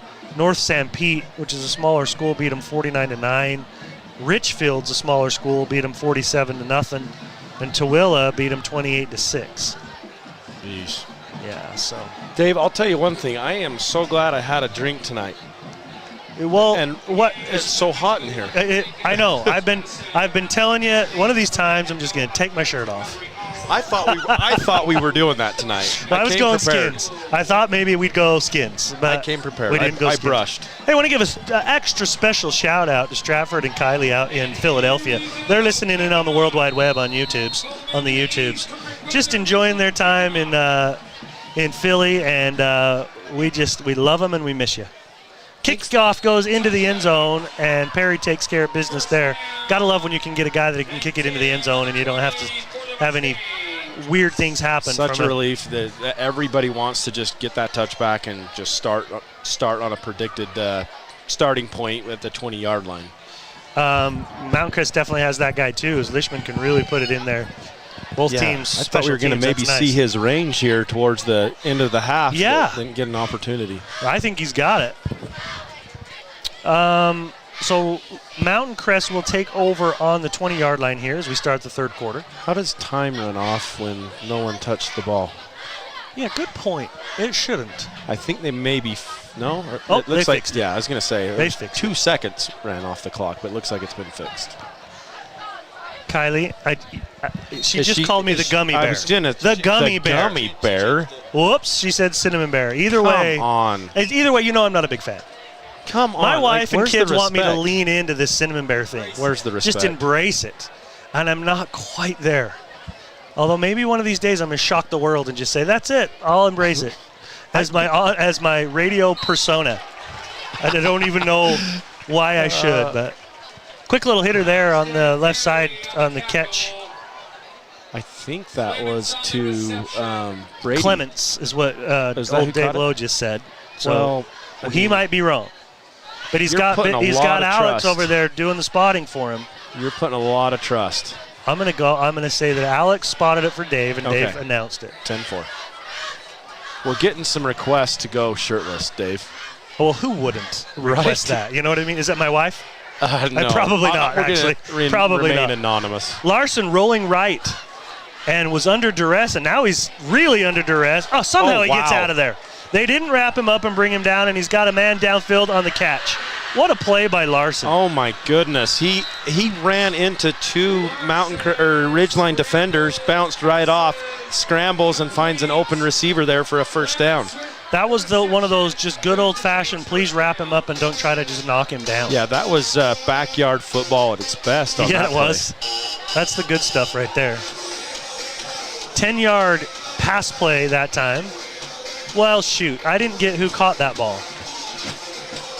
I want to say, was it a 6 or an 8? Oh, neither. They're not. Neither of those two have receivers. The numbers are hard to read, especially as the sun has now gone down. This one out in the flats to Micah Clements, and he drops it. Was that? It's a little low. Was that who caught the last one? Should we give it to him? Let's do it, because I think that was him. Until some of our Mountain Crest fans say that we're idiots, I think it was. I remember being a big target over there on that far side, and I think that was him. Well, we're going to give him 10 yards now. So when the official statistics come out and he's got 10 less, and somebody else, we'll call us out on it. Somebody else needs it. My favorite cheer here. What was that one? Spelling of football. Oh, you just spell it out? Yeah. That's a good one. I like it. I mean, I feel like I could come up with some new cheers for people. If I dedicated my time and my talents to just coming up with cheers, you would be excellent. That, and if I just quit my job and just cornhole only, I could be on TV. I could be one of those cornhole guys wearing one of the Bush Beans T-shirts. That would be me. You're killing me. Ball on the 30. Where is it? They still have it on the 20 on the scoreboard, but it is not on the 20. I think it's about the 33. 33-yard line on a quick in pattern. Good defense that time by Woodland. Coming over top to knock it away. That was great timing. He had a little pressure there from Cohen Richards. Still got the ball off and gave his receiver a chance, but that was great coverage by Jeff Woodland. How much do you think professional cornhole players make? I don't know, but with those sponsorships, with those fancy, like you said, Bush Beans. I want one of those shirts. Yeah. I would do it for the shirt. And the trash talking that goes on. Some of those guys just wear headphones so they don't have to hear it. But like between that and darts, they take that so serious. Yeah, like I said, you can pick one of those. Give me one of those things. I'll go 6 months, no job. That's all I do. I'll be on TV. I mean, it'll be on the Ocho. All sponsors. It'll be on the Ocho, and nobody watches it. Another quick in slant. Oh, this one they're going to get a pass interference. Braxton Perry thought he was there. They're going to give it a pass interference on him as he was on Clements. It's so hard when you get it from one of the officials that's the furthest away, when it clearly had a couple other guys there that were watching that play. But I was just going to say, like, throughout this game, I really feel like they've let both the defense and the offense kind of go after it a little bit. One thing that back judge has on us that we don't have up there is that back hand, because the play was coming towards us, and we can't really see where Braxton Perry's other hand is, if he's got contact on the back of Clements or not. Yeah, that's a good point. I mean, you like to see, like, it was physical, definitely, but so have the other ones that they've kind of let go. Yeah. Up to the 48-yard line, still on the Mountain Crest side of the field. 1st and 10, though, for Mountain Crest. 10:37 remaining here in the third quarter. Fake a reverse, now go up the middle to Egbert. He's got a little room, and boy, he runs hard.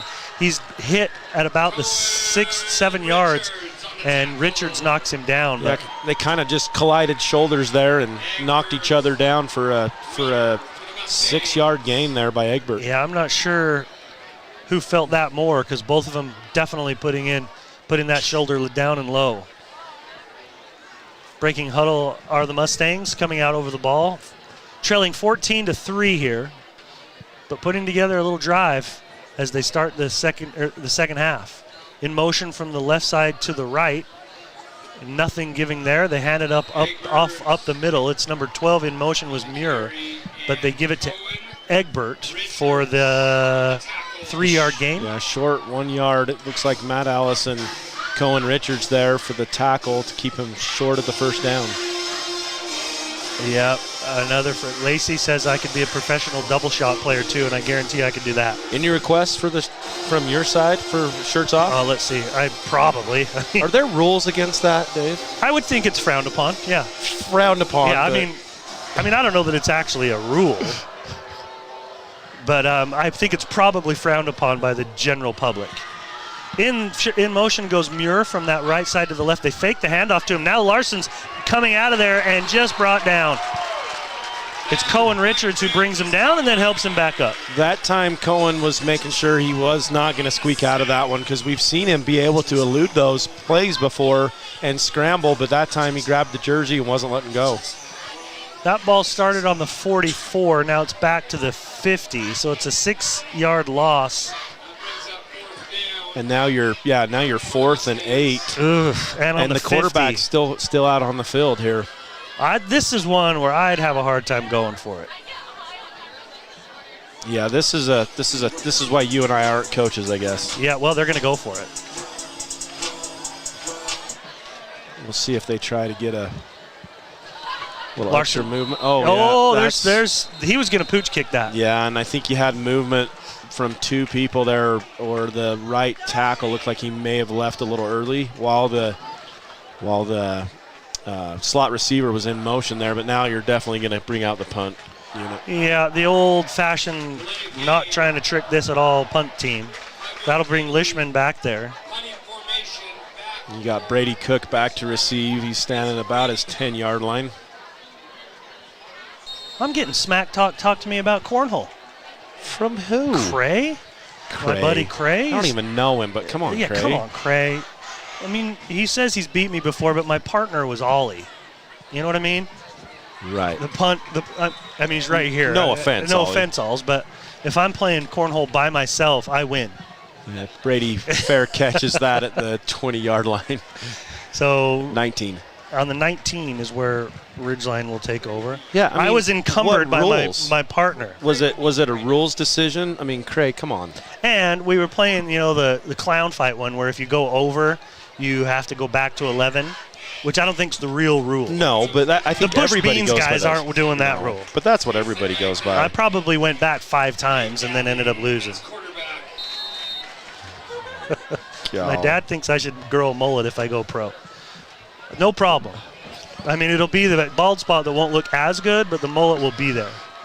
Handoff to Crosby West, straight up the gut. He's going to get good positive yards, bringing up a second and only about 3. Yeah, finds good hole there. Doesn't get contact till he's 5 yards down the field and then leans forward for a couple extra. Now you got a 2nd and 3. 2nd and 3 ball on the Ridgeline 26-yard line. That is, I believe, it's an 8. So 7:58 remaining in the third quarter. Ridgeline still up 14-13. Riverhawks looking to add to that. The Mustangs want to dig in here and see if they can get this ball back. 2 receivers on the left side, nobody out there on the right. Going to hand off up the middle. Room for Crosby West. Plenty of yards for that first down. Started on the 28 and is going to be all the way up to the 36-yard line. I think it was Roman Funk from his corner position that came in and stopped him from getting any more there, as he had plenty of momentum coming through the interior of the offensive line. So Ridgeline just kind of methodically making their way up and then down the field. 8-yard run here, 6-yard run there, and then again in the shotgun is Dally. Trips to the left. It's that bunched formation right up against the line. They give the ball to, is it West again? It sure looked like it. It did look like like Crosby West. Looked like he was going to get hit right at the line, but somehow he was able to squirt through there and get about 3 or 4 yards out of it. I was going to say, was that Adrian coming from this, or was it number 19? It looked like Nathan Wells. One of those 2 edge rushers there was almost there. I think he was playing the outside linebacker, but yeah, he got there right at the handoff, but the speed of Crosby, he was able to squeeze for some. Yeah, he got low and was able to kind of just dive forward for a good 3 yards. So 2nd and 7. Livingston in the left side slot. Cook wide out to the left. No receivers on the right side. In the shotgun is Dally. There's a tight end on the right side of that line. This time they're going to give it to, it looks like Noah Fiafia now, and he only gets 1. So it's going to bring up a 3rd and 5. It's like Herta on the tackle and Egbert right there in the thick of it. Huerta very good defensively for the Mustangs. And it's bringing up a 3rd and what looks like to me a long 5. Let's see what Ridgeline can dial up here. 5:47 remaining in the third quarter. Livingston in the right side slot. Cook on the far right out, wide out. Tight end on the left side. Fake it. Dally now. Oh, he's got guys over top. All wide open is Livingston. They just, where's the safety? Yeah, there is a flag, and I think it's going to be a hold on the defense. I was going to say they were holding them as Brady and Graham looked like they were crossing each other, and the ref is signaling everybody to come down because it does appear to be on the Mountain Crest defense trying to hold up that speedy Graham Livingston. I just don't know how you don't have a guy back in safety in that case. That's one-on-one. That is an easy play for Nate Dally and Graham Livingston.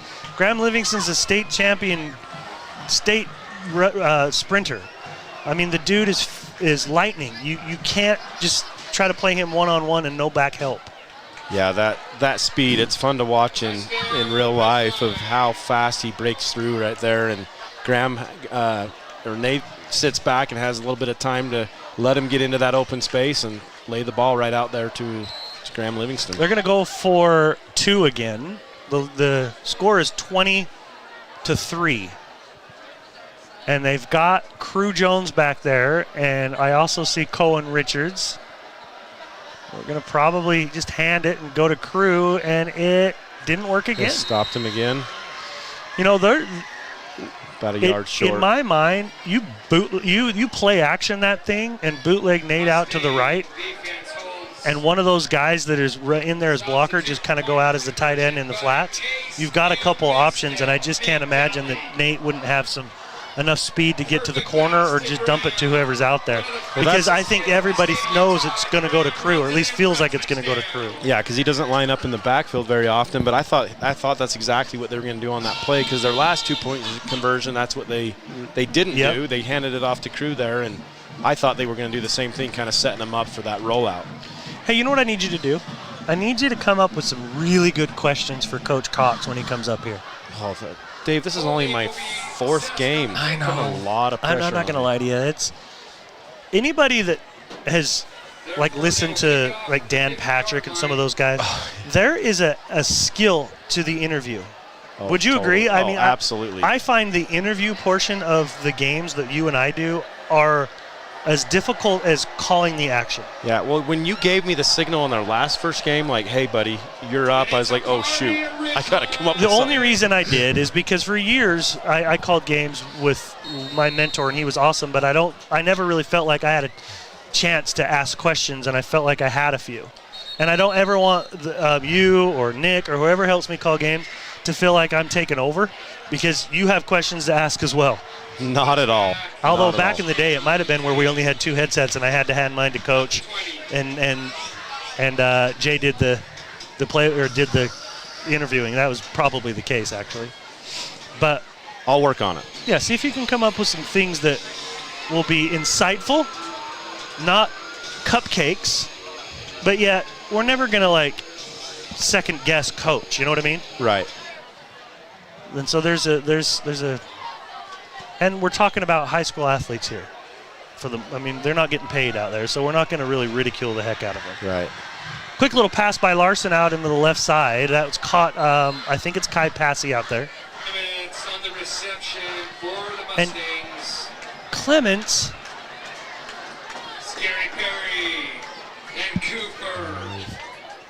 Maybe it was. On the tackle for Ridgeline. That sounds right. Clements does? Yeah. All right. 5 yards to Clements.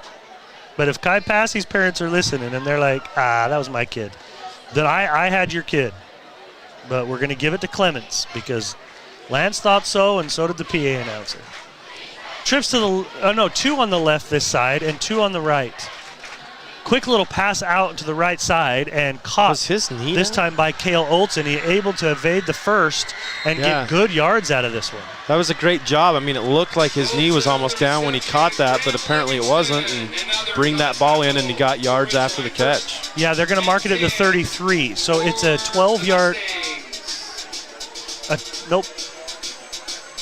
That's not the 33. That's the 38. That makes more sense. That's a 12-yard. Actually, we'll give it 13-yard catch that time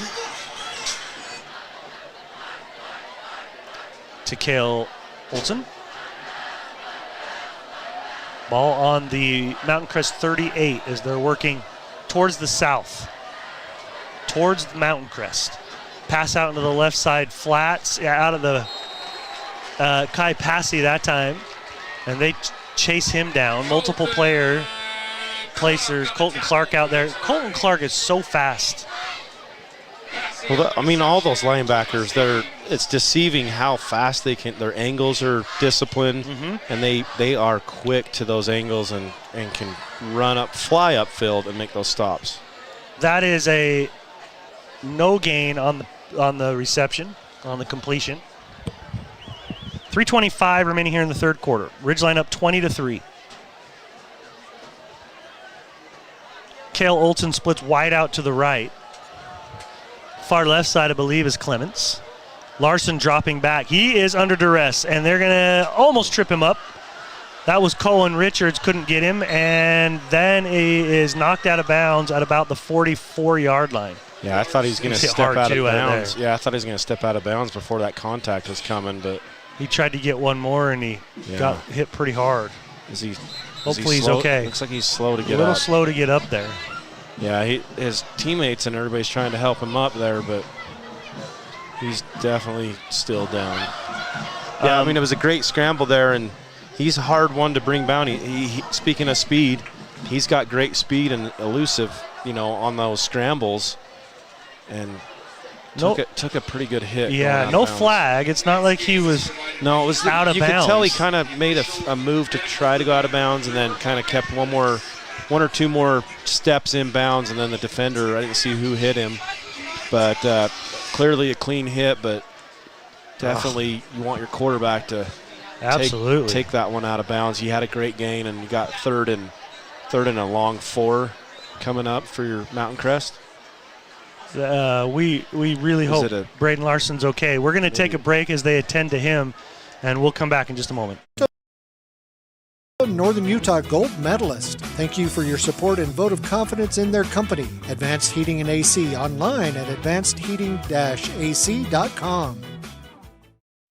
The Mountain Crest Boosters encourage you to support the businesses that support the Mustangs. Ascend Home Health and Hospice, Karchner Homes, Cache Valley Nursery, Hiram Chevron, Landmark Homes, Ridley, Circle B Irrigation, Members First Credit Union, Frazzle Fix. To join the Mountain Crest Boosters, contact the Mustang Athletic Department. Support the sponsors that support the Mustangs. I have a deal for you. I'll turn the cable back on when you get my kitchen floor finished. How do I do that in time to watch my team win? Use the expert help at Castalite. For all your brick, block, rock, paver, and tile needs, Castalite.com.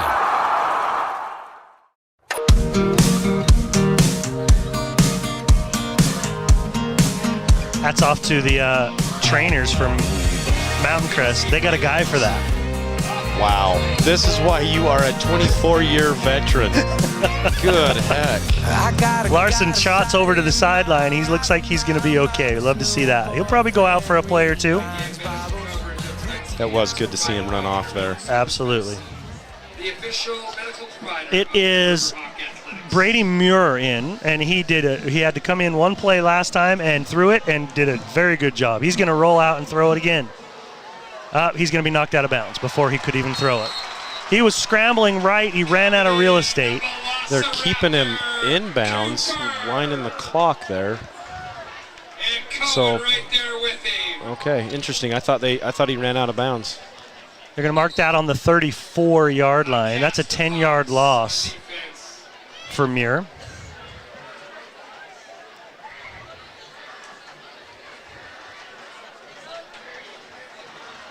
The running game has not quite been there for the Mustangs, and I know that some of those have actually been pass plays, but officially rushing yards, I only have them with 12. Lishman into punt. That one's a nice high kick. Oh, Brady Cook had to come really far forward from where he was initially waiting for that ball and just elected not to try to That was wise. catch it. He had a couple of Mountain Crest defenders there ready to meet him, so that was probably the right decision there. Agreed. And that's going to bring the Ridgeline offense back out onto the field. This could be where they can put this baby to bed. Yeah, you've only got 2 minutes, 30 seconds left in the third quarter. A nice, long, sustaining drive here would definitely be well on your way to do that. We'll see how they do with Dowley now in the shotgun. He's got a man directly behind him. It looks like Fiafia. Give it to Noah. Fiafia bounces. Tried to go up it looked to me like he went off left side center, at least where he's trying, and then he bounced it to the right side and got about 3 or 4 yards out of it. Yeah, it looked like the offensive line had made a little bit of a hole. He saw something a little different and went to the right a little bit there.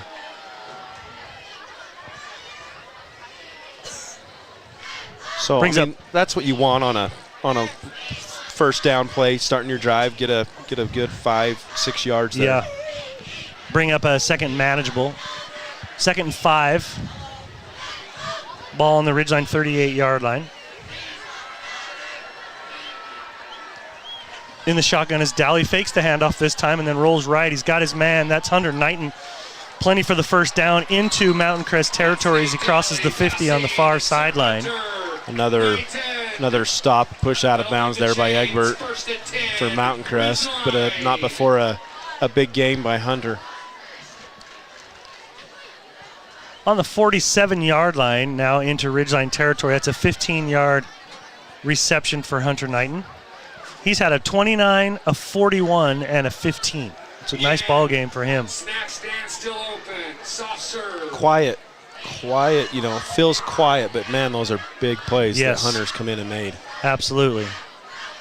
Wide out by himself on the left is Livingston. There is safety help over there. Coming in motion from the right side to the left is Cook, and they're going to blow this one dead. I think we might have a delay. I think you're right. The flag came out from that back judge, and he's checking out that scoreboard as it winds down. I think, we just got to delay a game there from the official on Ridgeline. So that will go back to the other side of the field, now to the 48 Go get your prize. Also, yard line. Weighted blankets are being sold for softball, volleyball. Seriously, the goalposts, the right side of that goalpost on the south end zone goes straight up. It looks, I can't even see the one, but there's, I think, 139. Do I need to adjust that? It's on me. Can you get out? It's no. on me. The scoreboard? Yeah. No, Can you get out there and fix that for us? No, you can't. I can't see it with just my eyes. Pass to Livingston, and he's going to be brought down after a very good gain. And Mountain Crest defense was doing exactly what suggested, kind of keeping a guy over the top of Graham, and Graham comes in and finds that little hole there, and Nate's able to find him in that soft spot of the zone for a good gain after being 1st and 15. Now you've got a 2nd and a yard to go here. Give Nate and Graham 14 yards on that one. So, 2nd and 1.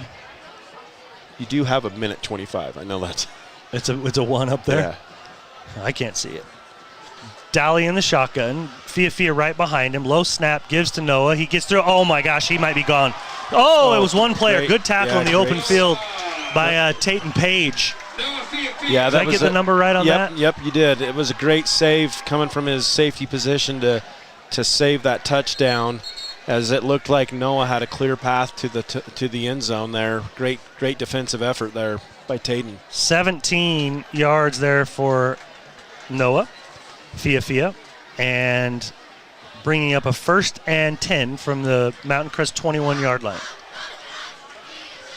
Cook will go to the left side. That's the short side, and then 3 stacked up and the little trips over there on the right side, just off the right side of the line. Pass it out in the flats to Graham. See what Graham can do with his feet, and he does plenty. Ball came out. Oh, he dropped it. Just came out. Fumbled. We got a flag here, Dave, that came right at the snap of the ball, too. I saw that. So, it looked like he took a hit there at the very end of that run after the catch and popped the ball out, and Mountain Crest did recover it, but let's see what this flag is. 20-3 with 31 seconds remaining in the third quarter. Ridgeline in the lead, but I think this one's going back to Mountain Crest. With the way players are coming in and off the field. Yep, just another sideline warning. So I don't think we've seen young Graham fumble in what I can even remember. No, he's pretty sure-handed after the catch, and then that speed also helps too when you've got that elusive speed. But I know. Believe me, I know. Especially now. Hey, when was the last time you full-on sprinted? Like just sprinted? I think it was spring break. I was racing my son, and I paid for it. Beat him. Well, that was worth it. Absolutely. Quick little hitter, trying to get out. They're close to the end zone. They're on the 5-yard line. Egbert up the middle. And they're going to give it to Egbert to go up the middle, just to kind of give him a little breathing room. He's going to get 3 yards. Yeah. I don't know when the last time I straight up sprinted. Because if I did, I really think these hammies, both of them, would pull as tight as a Stradivarius violin. You know what I mean? It would be bad. It would be bad. We're at the end of the third quarter here, and Ridgeline leads 20-3. We'll take a quick break, and we'll be back in just a moment. Oh, no. Bring it to Cache Valley Auto Care. They speak fluent clunk and squeal. They'll fix it right without upselling things you don't need. Cache Valley Auto Care, behind Home Depot on 200 East in Logan.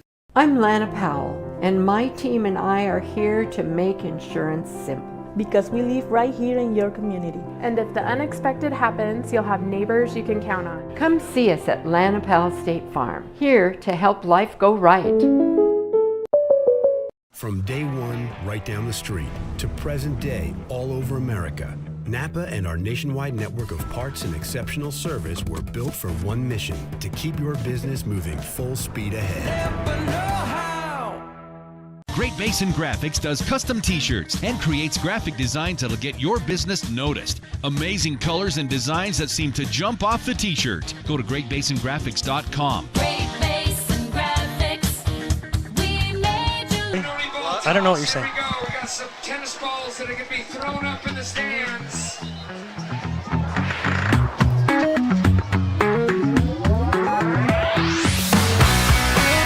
Ridgeline leading 20-3 here as we are moving into the third quarter. Yep, it's the fourth. Thanks for the sign language. Sign language. Usually I see less than 4 fingers from people. We're definitely not in the first. No, we are in the fourth, and we're waiting for the referee to say let's get rolling. While we're waiting, I'll tell you that Skyview 48, Bear River 10 with 7 left in the third, and Green Canyon 13, Stansbury 0, third quarter. Hands are in the air for the balls. Here they go. There's one. So that's an interesting one that Green Canyon's. What was this Green Canyon Stansbury 13-0 for Green Canyon? For Green Canyon. I'm surprised that Stansbury hasn't even got one. Yeah. Okay, Larson back in.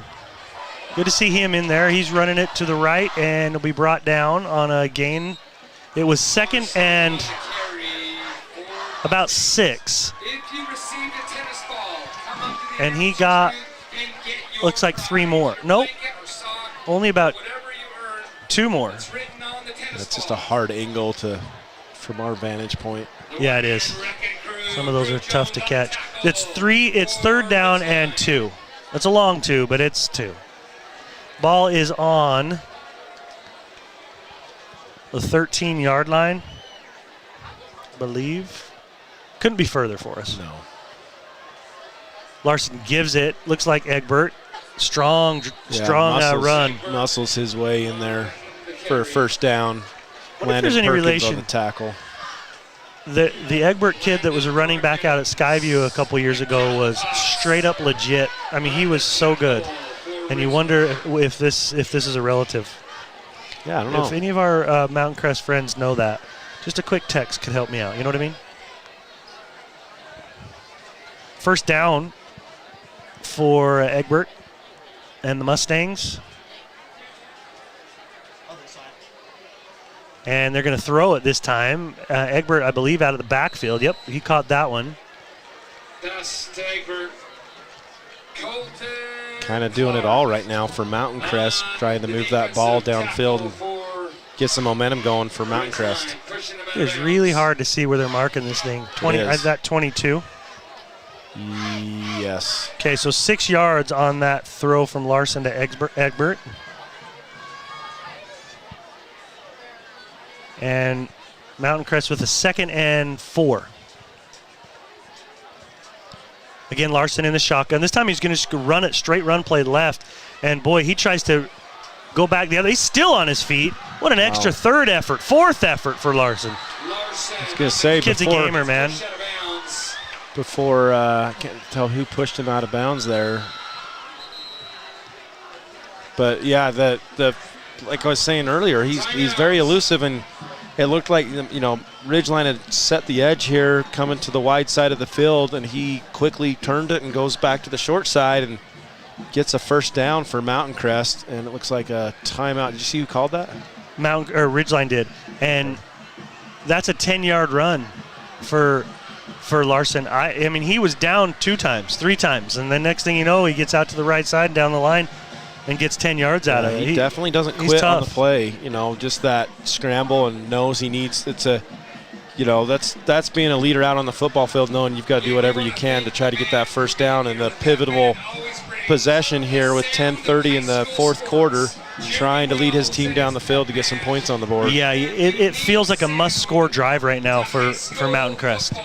I don't know if you can punt it away and let Ridgeline just kind of run some clock and have enough time to get what you need. It feels like they really got to get one right here.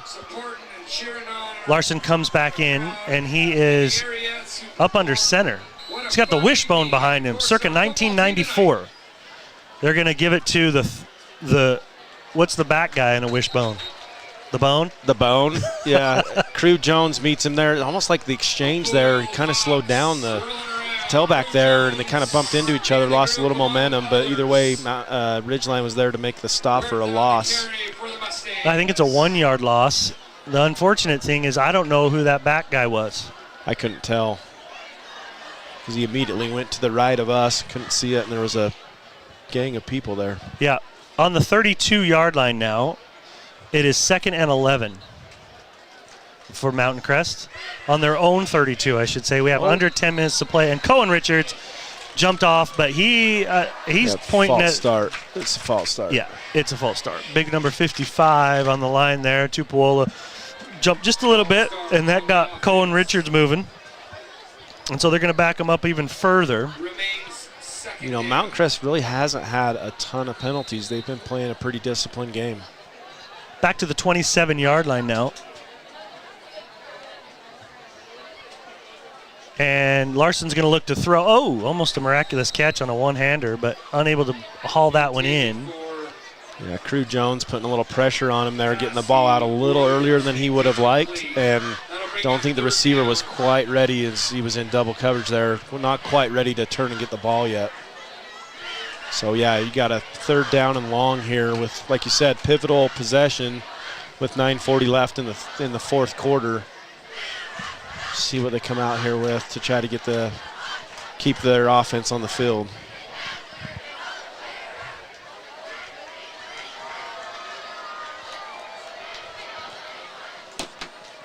.9:14 remaining. 2 receivers on the left side, 2 on the right. On the right side hash is Larson. And looked like a little bit of a miscommunication there. He threw to a spot, and there was not a Mustang in the area. Well, not close enough in the area. No, and it was kind of low, just trying to put that ball where only his receiver could get it, but still wasn't able to connect. And now they are just what we talked about. Is this a go for it? But definitely not. They're going to try to punt, put the pressure on their defense to make a stop on Ridgeline.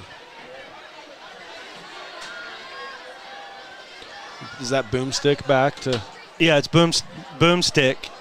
Lishman's got a really good leg on him. That one's a high one. Maybe not quite as far as he was hoping, but it is high, and a good catch with congestion around him by Cook. And he fields that at the 40. So the punt's going to give Ridgeline pretty decent field position on the their own 40-yard line. Yeah, and this is where Mountain Crest needs to come out and make a stop, right, Dave, and try to get the ball back with the time. Ridgeline here, they're going to want to run the ball and run that clock out. And, they've been successful at times tonight running the football. And so from a defensive standpoint, what kind of gambling can you do? I mean, do you try to maybe do some things I don't even know how to ask it. Can you do things to try to create urgency from a defensive side, or just try to keep them inside that 10 yards and get a ball back that way? That right there is a pretty good stop it is. By Egbert there to fly upfield. Speaking of speed, he comes upfield there and keeps it from a short gain. But I think that's all you can do is try to keep the defense or the offense in front of you. You don't want to give up these explosive big plays that Nate and Graham and Hunter and Brady Cook can give you, that you're forced to try to play still pretty conservative. Yeah. I don't know that a full-on blitz attack right now will work, because Nate's been around long enough that he can find where the open man is and make you pay. Out of the backfield is Crosby West. He's going to get close to the first down, but not quite. Well, just as you said that, they brought some pressure off the right side of the defense there, and Nate does exactly what you're taught. You throw the ball right where the blitz comes from and place that, and Crosby West is right there to almost get the first down. He's short a yard, but 3rd down and 1 here, trying to keep the momentum going. Yeah, we're gonna give 7 to Crosby and Nate on that one, and Dowley now with his offense faces a 3rd and very short. Officially 1, but it looks less than 1. He's still in the shotgun. Bring Graham in motion and then give it to West, and he's got plenty, which is just what the doctor ordered if you're Ridgeline, because it's going to keep that clock running. Yeah, brought down as by, they move the sticks. Who's that made the tackle there? I can't see his jersey yet. Taden Page with the tackle there, but saving another one. I mean, he was a last-ditch effort to keep Crosby from getting into the end zone. They needed just about a half a yard and got 7. So now the ball on the Mountain Crest 42-yard line. Dowley in the shotgun. Graham Livingston on the far right. On the left side is Lishman. Handoff this time to Crosby West, and it goes for nothing, but it is going to keep the clock running. Yeah, they gave him a really short gain. Egbert in there again. Yeah, he's got a lot of tackles tonight. He does. He's been very involved, both offensively and defensively. I mean, yeah, offensively, Egbert's ran the ball 6 times, caught the ball twice. He's got 46 yards receiving on 40 yards and a 6-yarder. Ball now on the 41-yard line, so it actually was a 1-yard gain on that one. Dowley looking over the middle, and he underthrows his man. His intended receiver was Graham Livingston. Yeah, he had Cruz there on the pressure from Mountain Crest, kind of same thing that's been happening to Larson, just a little bit of pressure on Nate real quick and trying to get that ball out a little quicker than he would like to, and then just kind of shorts that ball there to Graham. Is that an 8 or a 6? It's a 6. 6:50 remaining in the ball game. 20-3. Ridgeline in control here. I would imagine they're going to be content to just keep letting this baby run. In the shotgun is Dowley. Twins to both directions. Setting up a screen play. They've got Crosby West and a lot of big beef out in front of him. Oh, goodness. Blockers in front of him as the big guys are getting downfield. They got to love that. You know, as a running back, when you turn, you see Easton, Hammond, and Wilson, Tayson Knighton. You got Kyler May, you got Cooper Wilson, and Cade Barrett out there leading your blocks. I just saw Wilson give Hammond a high fiver there. Those fun. Dudes yeah. like getting out there. So that ball went from the 41 down to 17. Yes. I have always believed that a well-run screenplay is one of the hardest plays to stop. If you call it the right time, it's such a great play. Handoff this time to Fia, and they got his leg. He's not going to go anywhere. Definitely got him wrapped up before a gain of 1, it looks like. But let's see, who is that just got up that made the play? Number 17, Santiago. With the stop there before Noah could get any momentum. Santiago Huerta on the stop there. It was a 1-yard gain for Fia. 5:36 and counting. Ball on the 17-yard line now for Ridgeline. Probably looking to punch one more in for good measure. And Nate's just going to throw that one away. Yeah, something looked weird on that play, didn't it? Yeah, I think there was some little breakdown on miscommunication there, and felt some pressure from behind and just wisely got the ball out and lives to play another down here. It does stop the clock, though, so at 5:19. Yeah, but I would say you're in 4-down territory. Yeah, right? or even a field goal territory. It'd be kind of deep. Ball's on the 17, so it's 27 plus maybe if another 5. I mean, you're probably a 32-yard kick. 2 receivers on the left side this time. Nate drops back. Daly now scrambling, and they're chasing him. He's got some wheels, but he's got some room. He's going to get the first down all the way down to the 10. He might score. Nope, he gets inside the 5. I was gonna say, it looked like he was going to try to run out of bounds there and said, nope, I'm going to cut it back inside for 5 more. Did you notice as he was scrambling, he was telling his guys to get deeper, knowing that he could be able to run with that? That ball's going to be marked on the 4. If he could get the defenders along with his own receivers back in the back of the end zone, it only gives him more space. Yeah, it was a clear out and give me some room here. So Daly gets 13 on the ground there. You got a timeout now, Ridgeline. And Ridgeline will call for time. We got to get to some of these sponsors. Napa Auto Parts is your locally owned Napa Auto Parts supplies parts to over a dozen local Napa Auto Care Centers. You can count on and trust on their ASC certified machines. Cater shop because how you look is the first message you deliver. And that's a problem for some of us. You know what I mean? Especially if you're going skins. Advanced Heating and Air Conditioning. Advanced Heating and Air. You can now you can schedule your service call on their website, advancedheating-ac.com. Brazilian Steakhouse, Rio Brazilian Steakhouse. All you can eat Brazilian style at Rio Brazilian Steakhouse. Endless skewers of sizzling meats, fresh sides, and bold flavors. Only at Rio Brazilian Steakhouse. Sounds good right now. Oh, man. Have you been there? Sound good. It is all right. It's been on my list to do. You'll get the meat sweats, and it's worth it. I feel like I have the meat sweats, and I haven't eaten anything. Those are just the sweats. Cache Valley Auto Care, honest work, fair prices, no upsells, no pressure at Cache Valley Auto Care. They treat your car and you the way you would want to be treated. Les Olson IT, if you're searching for copiers and printers, Les Olson IT is what you need with reliable HP printers and award-winning Sharp copiers and high-end Ricoh graphic systems. Also can handle any of your IT networking needs at Les Olson Company. Nate Daly in the shotgun. We're just barely under 5 minutes to play, 4:59. He's got a receiver to the right and to the left. Looks like Graham Livingston in the backfield. Yep, he's going to go out in motion, fake the throw out to him, and that's a straight run play for Nate, and he's only going to get maybe 1.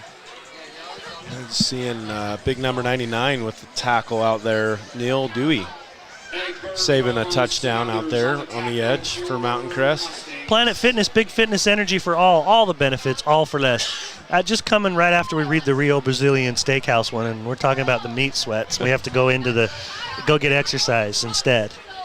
Preston Watts Auto Collision. Preston Watts Collision and Glass has been in business for 60 years. Next time you crash, not if you do, it's the next time you do. Call Preston Watts Collision and Glass. Daly again in the shotgun. It's a straight run play up the middle. It's a second and goal from the 4, and he's able to get in there. I thought they had him there right before the line, but he is able to get in. Yeah, it looked like it, but then the offensive line had that last little surge to get him into the end zone for a score. Touchdown, Ridgeline. That puts the score out to 26-3. And the point after pending. They are going to do a standard point after here. I see Braxton Perry trotting in there. Crew Cox will hold. Ball is down. The kick is up and good. So 27-3 is our score. Ridgeline in firm control now with 4:10 remaining in the ballgame. We'll be back in just a moment. There's nothing quite like a great hometown. At the Young Automotive Group's Cache Valley dealerships, it's our privilege to call Logan home. We not only work to provide you with an exceptional customer experience, but take care of the community. We're committed to driving Logan forward. Visit Young Automotive in Logan today. Preston Watts Collision and Glass has been your #1 resource for collision repair and auto glass. We specialize in windshield repairs. Competitive prices, call Preston Watts Collision and Glass at 563-3215. We do it right.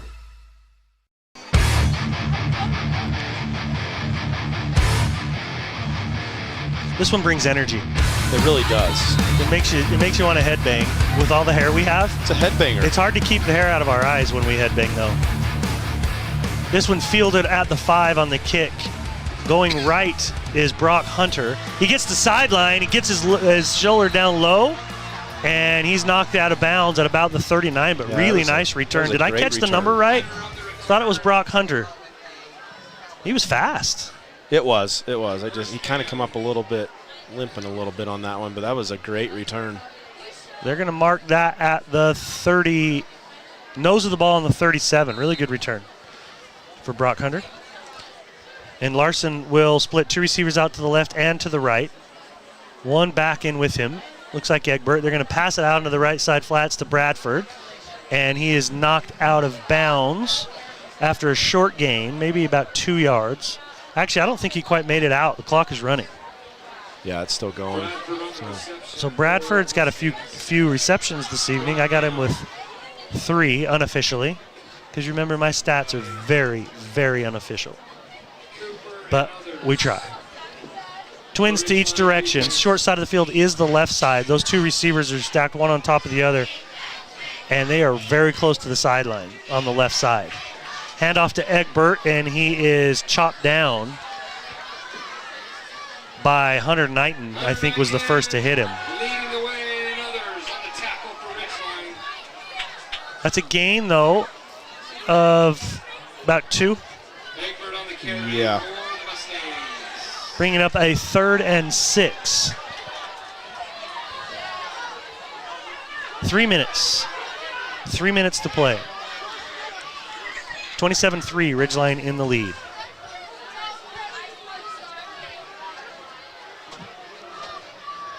Larson in the shotgun. He's going to move Egbert from his right side to his left. Receiver split out the whole way.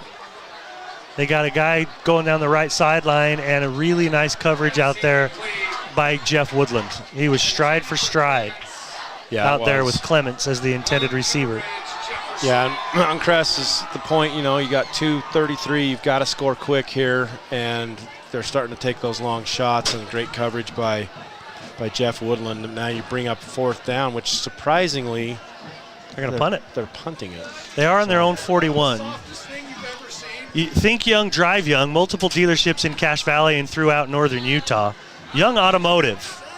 And Cache Valley Daily, download the app for replays and photo galleries of the latest games, plus local news and information from what's going on in your community.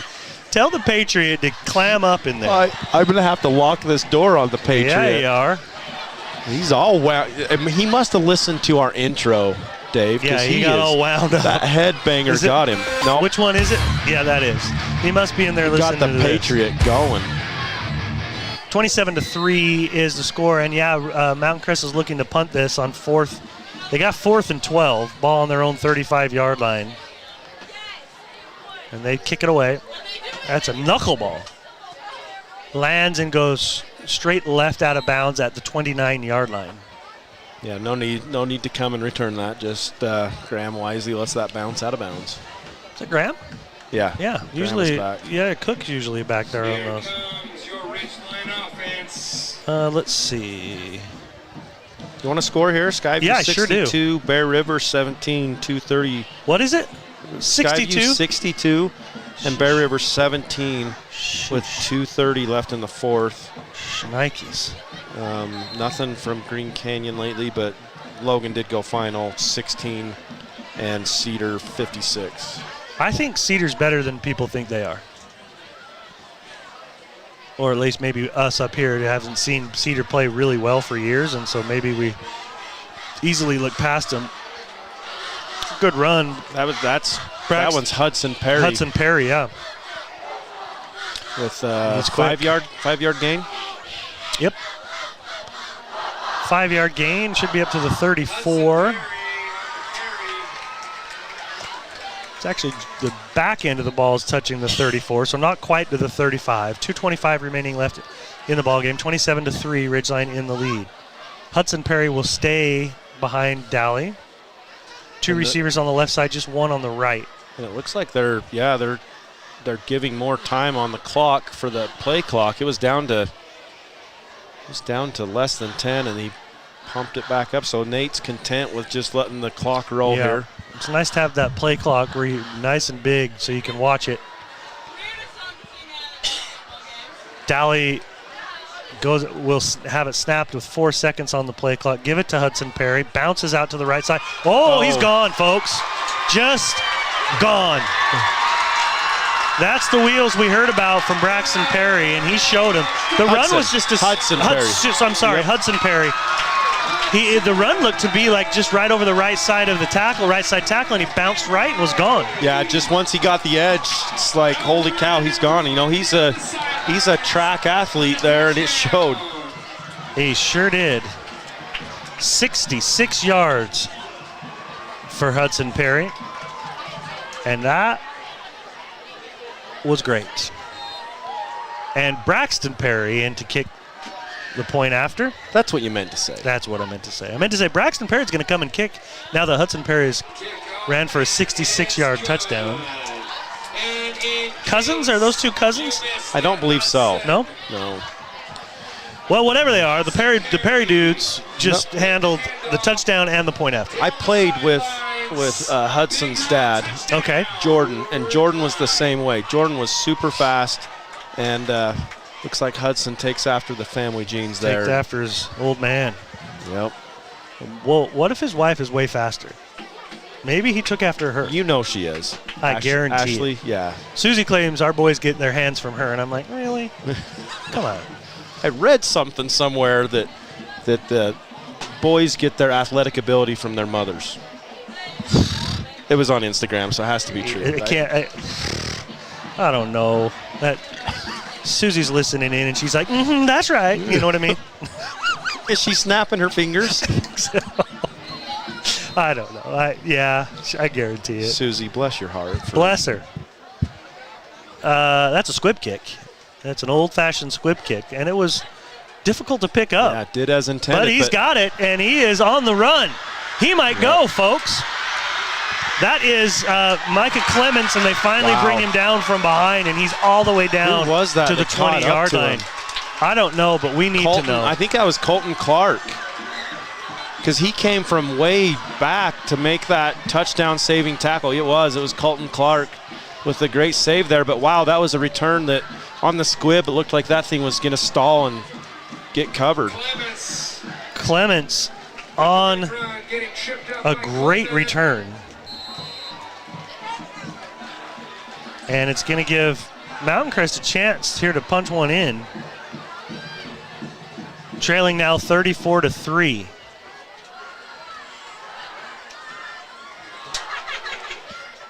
The Perry's power guide was 29.1. Passes up and dropped. Oh. You ever watch Sports Center with Scott Van Pelt, and he does a segment called Bad Beats? Not for a while. And it has to do with the spread and where things are at, and not that anybody's gambling on Perry's power guide, you know what I mean? But this is one of those where it was 29.1, and it's currently now what's the math? 31. 31. Yeah. I mean, he is right there. If Mountain Crest can punch one in, that'd be a bad beat for whoever had the wrong team on that one. Not that anybody's gambling. Not that anybody's gambling on a thing. Clements on a little quick in, and they're going to get a PA or pass interference called on It did look Braxton like Perry. Braxton trying to time it right there and had a little contact as the ball was arriving. And there's a lot of hard positions, but I think corner is one of the hardest. You're on an island all the time. Yeah.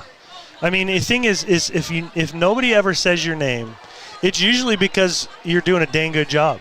Exactly. But if they say your name, it's because you got beat or there was a pass interference. That's a tough position. It is. For sure. Absolutely is. Center's another one. If you're great, they don't say your name because there was no bad snaps. Which has been pretty good tonight. Yeah, very good. Larson looking again. Quick out pattern to Clements. He's going to get the end zone. Touchdown. There's your bad beats. Touchdown, Mountain Crest. Mountain Crest finds the end zone for the first time in this ball game. They had their field goal in the first quarter, and now on the end of the ball game, they get in the end zone. 10-yard pass there? Yes. Was it 10? I think it was. Okay. Was it not? It might be outside of that, but again, my statistics aren't great. But they're close, so we're going to go with it. And the point after is good by Lishman. So that puts our score to 34-10. Ridgeline in the lead, and is there a 1 up there? Or just 1:15 remaining. Let's take a quick one, Lance, and we'll be right back. From what's happening in local political elections, to breaking news, to photo galleries and replays of the latest games. If it's happening in our community, it's on CashValleyDaily.com and the Cache Valley Daily app. Local, relevant news on CashValleyDaily.com. At Adams Wealth Advisors, they believe that successful wealth management is all about planning. Adams Wealth Advisors is here to help. If you're transitioning a business, searching for the most up-to-date tax strategies, need help managing investments, or need help with estate planning, Adams Wealth Advisors has your back. Celebrate your birthday the real way. Get a free meal during your birthday week when you come with 2 guests. Endless meats, bold flavors, only at Rio Brazilian Steakhouse. Reserve now at RioBrazilian.com. Rio Brazilian Steakhouse, where the flavor never ends.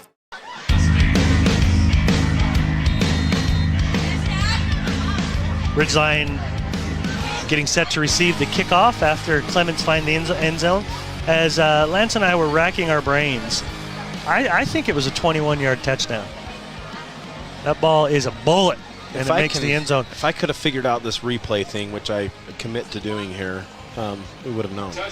Because the return was all the way down to the 21, and then I'm pretty sure there was an incompletion, and then that one. Was there a play between there? Dave, I'm getting old. Well, me too. Because if you're old, then I don't want to talk about it anymore, okay? Fair enough. 34-10. Ridgeline with 1:15 can just go ahead and snap this one, kneel it, and probably have to do it another time or two and wrap this thing up. Well, was it the game you were expecting? Well, I mean, it definitely started out very competitive, and then it kind of let Mountain Crest, had a few things happen to where Ridgeline got the momentum in that late in that second quarter going into half. Not huge momentum, but enough to come out and defense tightened down on what Mountain Crest was able to get, those short passes and everything, and it definitely kind of got out of hand there for a minute, but great resilience for Mountain Crest to keep fighting back. Yeah, for sure. 34-10 is going to be the final as one more knee is taken by Dowley. 30 seconds on the clock and a 40-second play clock. That will do it. Ridgeline victorious 34-10 over Mountain Crest here at home. We'll take a quick break and get you some statistics and come back and share those with you in our postgame show right after this. IT has what you need. Find reliable HP printers, award-winning Sharp copiers, and high-end Ricoh graphic systems. Les Olsen IT. DD Auto and Salvage is going to pay you the most for junk vehicles. Get rid of your junk vehicles today. Pickup is available. DD Auto and Salvage in Logan. Call 787-1204. That's 787-1204 today. See store for details. Suit up, feel good. Custom tailored clothing for him and her. The Cater Shop, because how you look is the first message you deliver.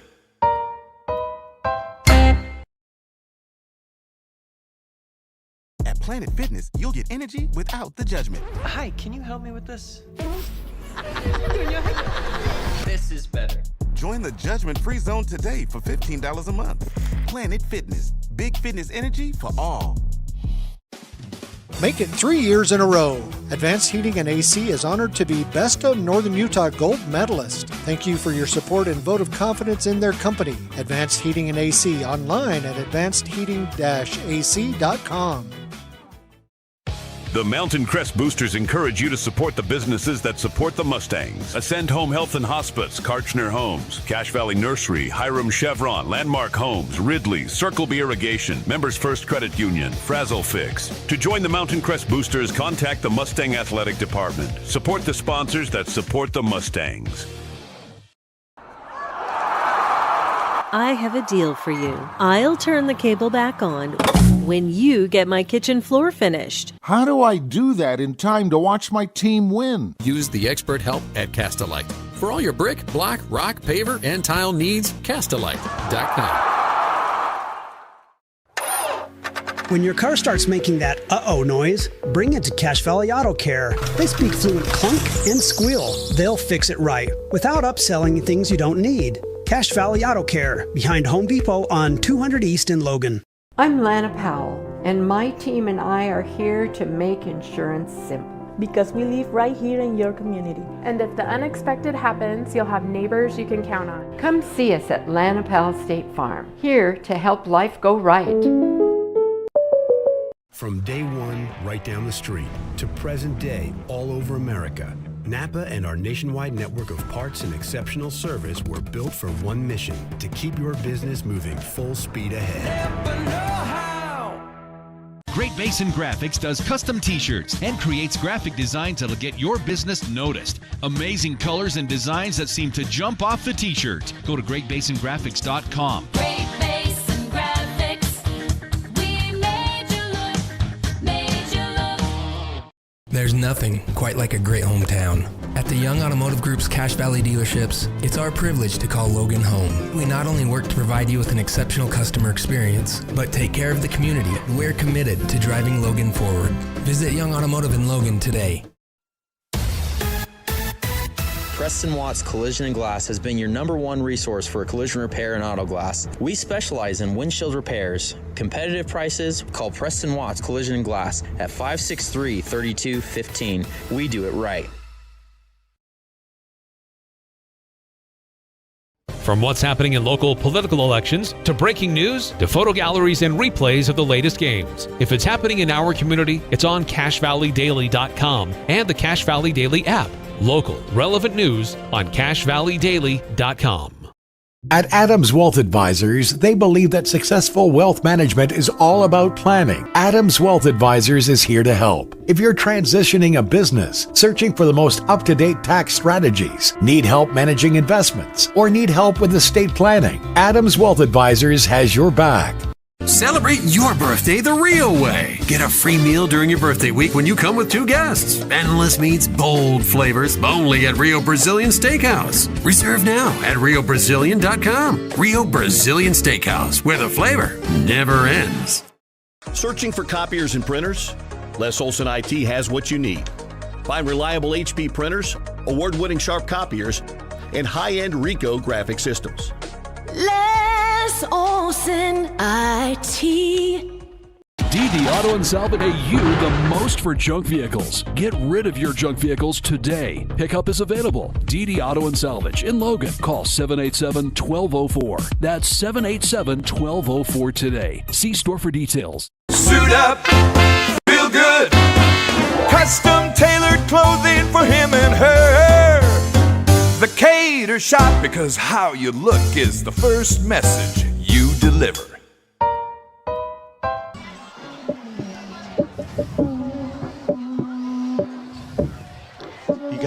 You gotta let it simmer, boys. Okay. See Coach what I mean? has been patiently waiting. Yeah, here. well, we have to have Posty for the Posty. And on the downbeat we go. All right, here we go. Coach, congratulations on an excellent victory tonight. Your boys come in with a 34-10 victory. I would imagine just there's games and then there's games and there's rivalry games, and there had to have been a little bit more to this one, to your group coming into this one. How do you manage excitement? How do you manage emotions coming into a game like this? Or do you play with them? Do you play on them? No, we just stress. I mean, it kind of sounds coach talk, kind of boring, but like you kind of do have to just treat every game the same, knowing that it's not really the same. And so we just stress preparation and practice, like just do what you do, and then what you really do is when it's a really big game, you really just say, hey, just there's no like fiery speeches or anything like that, because if you just treat every game the same with the same temperament, then you just I feel like you play better. And so like I don't really like if you get all hyped up, then you have two good plays and then you back to how it should be. So you might as well just try to stay the same as you can. And then the biggest thing is just talk to the kids about staying level and not getting into like a personal battle and just play as a team. So I thought overall the game. Well, let me ask you this way: what concerns you coming into this ball game? Honestly, it was just more about us and executing our game plan. We wanted to keep the quarterback contained a little bit. He's a pretty good runner. I actually didn't think we did a very good job at it, but our defense played really good, so it didn't really hurt us like we thought it could if he did get break contained. So, and then offense just it's an execution thing. Obviously, 40 for them is a really good player. So we had to know where he was, and he did cause some problems kind of in that first half. Yeah, he's a good player. Both sides of the ball, he's a good player. Yeah, good player. I thought that this could be just me missing something, but I thought that the energy maybe at the beginning seemed a little bit more on the Mountain Crest side. I thought they had a little bit more going in that first quarter, but things were able to change kind of into the second and definitely into the second half. Were there any adjustments that you guys made, or was it just a matter of settling in? What ticked me off at the start of the game is we start off really hot, three good plays, and then we just have a complete meltdown. Yeah. And it was how we're subbing guys in and out and just stuff that absolutely shouldn't happen on our team. Like, it showed lack of preparedness, and it showed lack of just, like, doing the right thing that we don't have. Like, that is just unacceptable, and, like, I got hot on it. Because it seemed like it carried over till the next series. Well, the next series we went 3 and out. So that was not good. Like, that's not, like, what we're about. And, you know, we preach to our guys all the time being prepared, and, like, I don't know. I wouldn't say it was lack of preparation. It was just we weren't focused, and I mean, it was from top down. So it wasn't necessarily the kids' fault. So what were you very pleased with tonight? I was pleased with Nate's toughness. I thought he ran the ball hard when we needed him to, and then he stood in there and made some nice throws. So his toughness was good. I thought obviously defense was great. I thought they played really well, really hard. I got to watch the film on the offense. I thought we were a little bit off early, just executing and getting back to the -1 on a run game. That hurt us a little bit. And so, but I thought they had one kind of game plan for some of our own plays that we had to adjust. So we adjusted at halftime. I thought that adjustment was kind of the key to the game. Was there anything in particular at halftime that was the adjustment? It was just a formation. Okay. Just like getting them out of position a little bit that we just thought we could get them on. So. Yeah. Well, and that's what we were commenting on, is that it seemed like it took a little while for the offense to get in a little bit of rhythm, and it was really till the second half that they started getting in a groove, and the offensive line, those adjustments definitely made a difference because the offensive line was opening up those holes. The screenplays were great. I mean, we were commenting on how the screenplay there towards the end and how it freed up. I believe it was Crosby. Crosby, and to turn around and see those guys running downfield like that. That's a good adjustment made at halftime that really made a difference going into the second half. Coach, I feel like, do you have a philosophy as far as when to go for 2-point conversions and when not to, or is it just a feel? It's a feel. It's just I want to go for. I mean, two. they tell you if you get half of it, you might as well just go for them. So. I mean, our field goal kicking is getting better. I wouldn't say it's the strength of our team, but we like a personal group that we got into and credit in. They stopped us a couple times, but it's a feel thing, and it's a.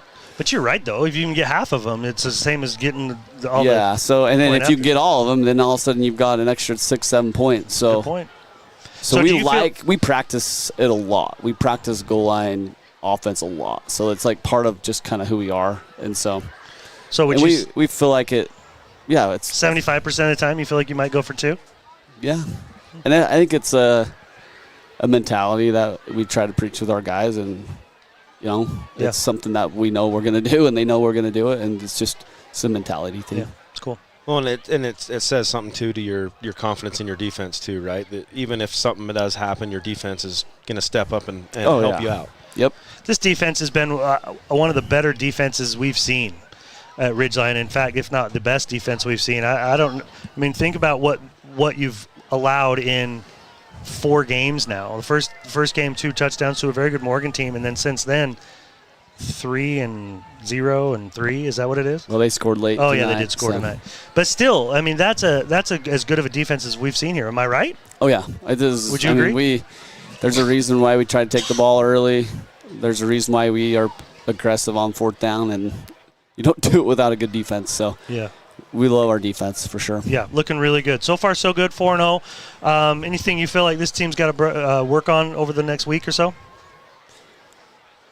I mean, there's always so much to work on, and then we got a long season ahead, and the biggest thing is just to get better every week, and regardless of who we're playing, it's more about what we do at practice to get ourselves better, and I think that's the key. Overall healthy? Any issues to? Shawley's our only guy out, so okay. Hopefully we can get him back here soon. Yeah, absolutely. Well, congratulations on a good dub tonight, Coach. Thanks, guys. We always appreciate you making the time to come up and visit with us. Thanks, Coach. All right, yep, we'll see it. That's Coach Travis Cox. His team getting the win tonight, 34-10. Hey, Sean, you got to run. Lance, did he say anything that surprised you?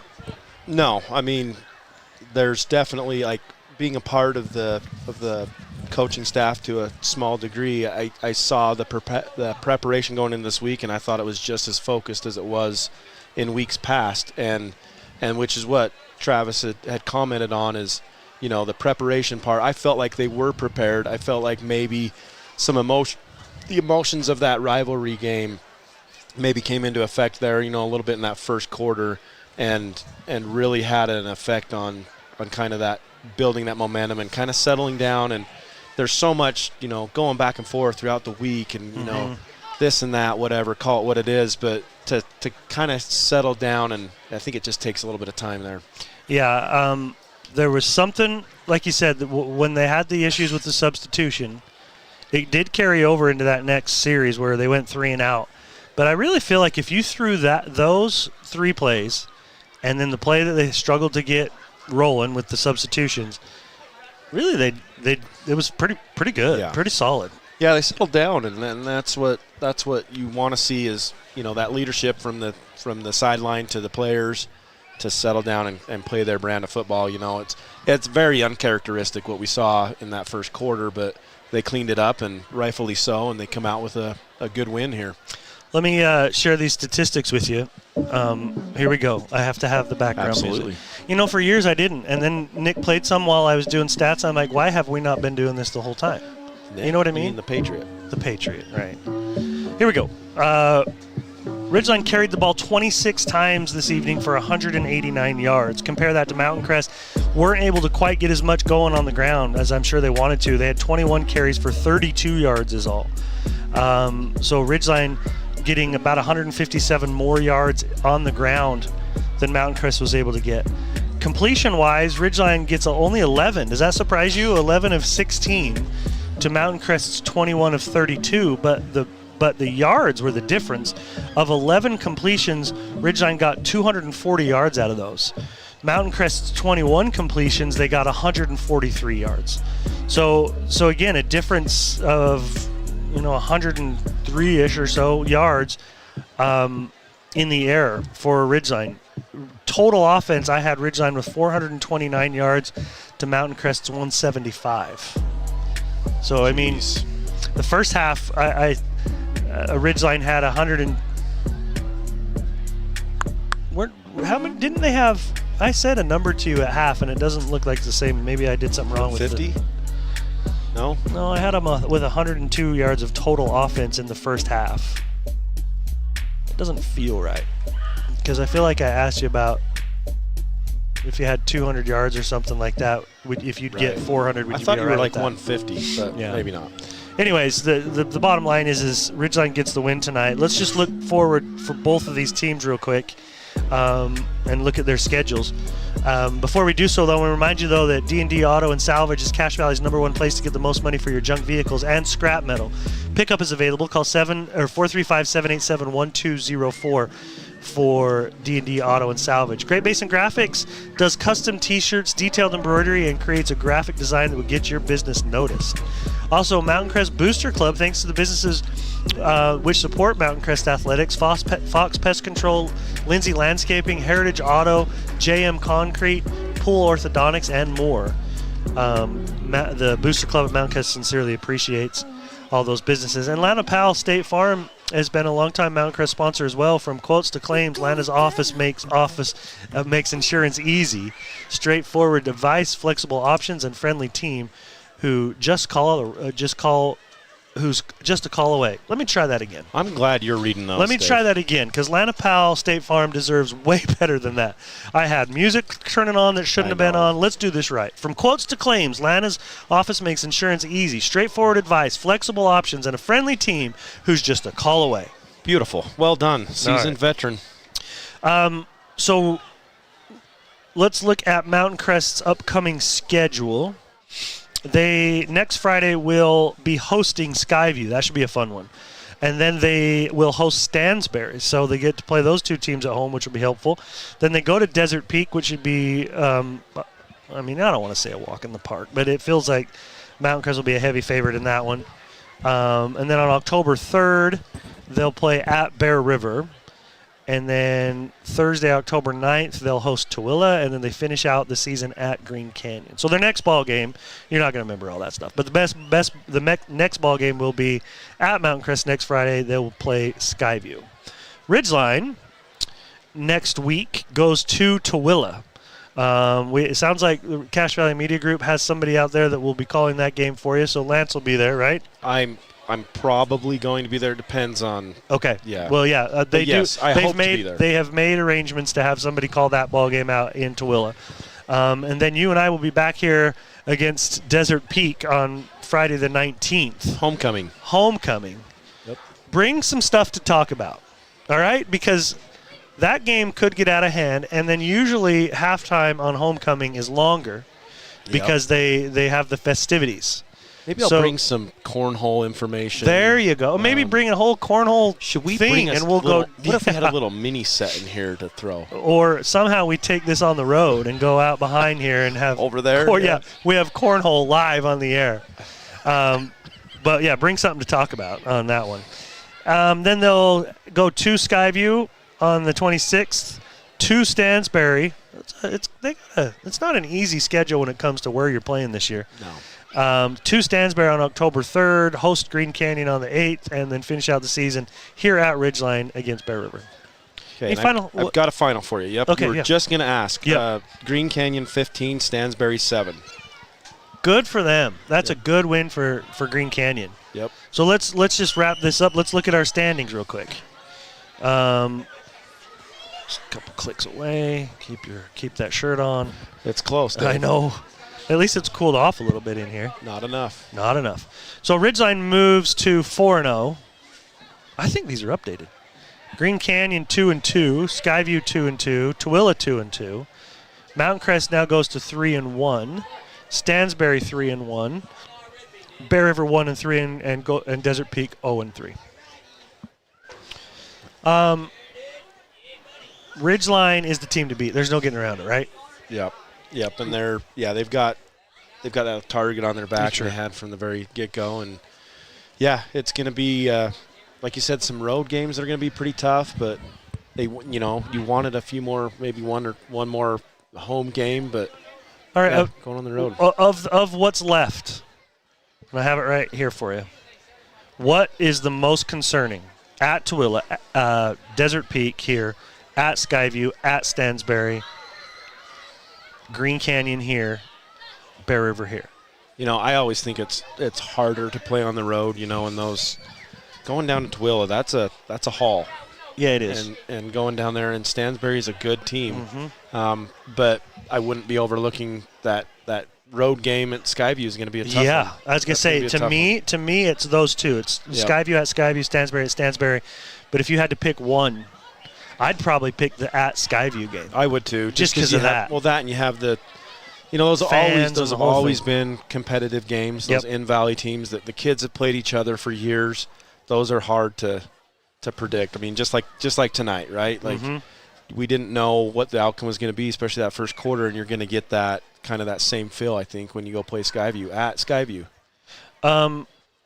Let's wrap this one up. Any final thoughts? No. Then let's go ahead and wrap this up. We appreciate all of you listening in. They don't want my thoughts. Listen. Oh, yeah, I don't want to give a penny for your thoughts right now. 34-10, Ridgeline wins this one for the Mountain Man, Lance Campbell, and for Coach Travis Cox. I'm Dave Simmons. Thanks for joining us, everyone. Have a great evening and weekend.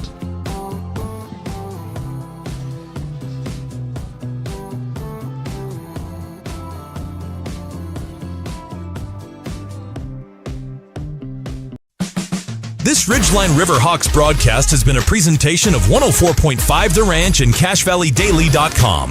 Made possible by The Cater Shop, Advanced Heating and AC, Cast-A-Like Brick and Tile, Rio Brazilian Steakhouse, Cache Valley Auto Care, Les Olson IT, Adams Wealth Advisors, DD Auto Salvage, Great Basin Graphics, Preston Watts Auto Collision, Planet Fitness, Napa Auto Parts, Young Automotive, and Cache Valley Daily. Catch replays and photo galleries of previous games on CashValleyDaily.com.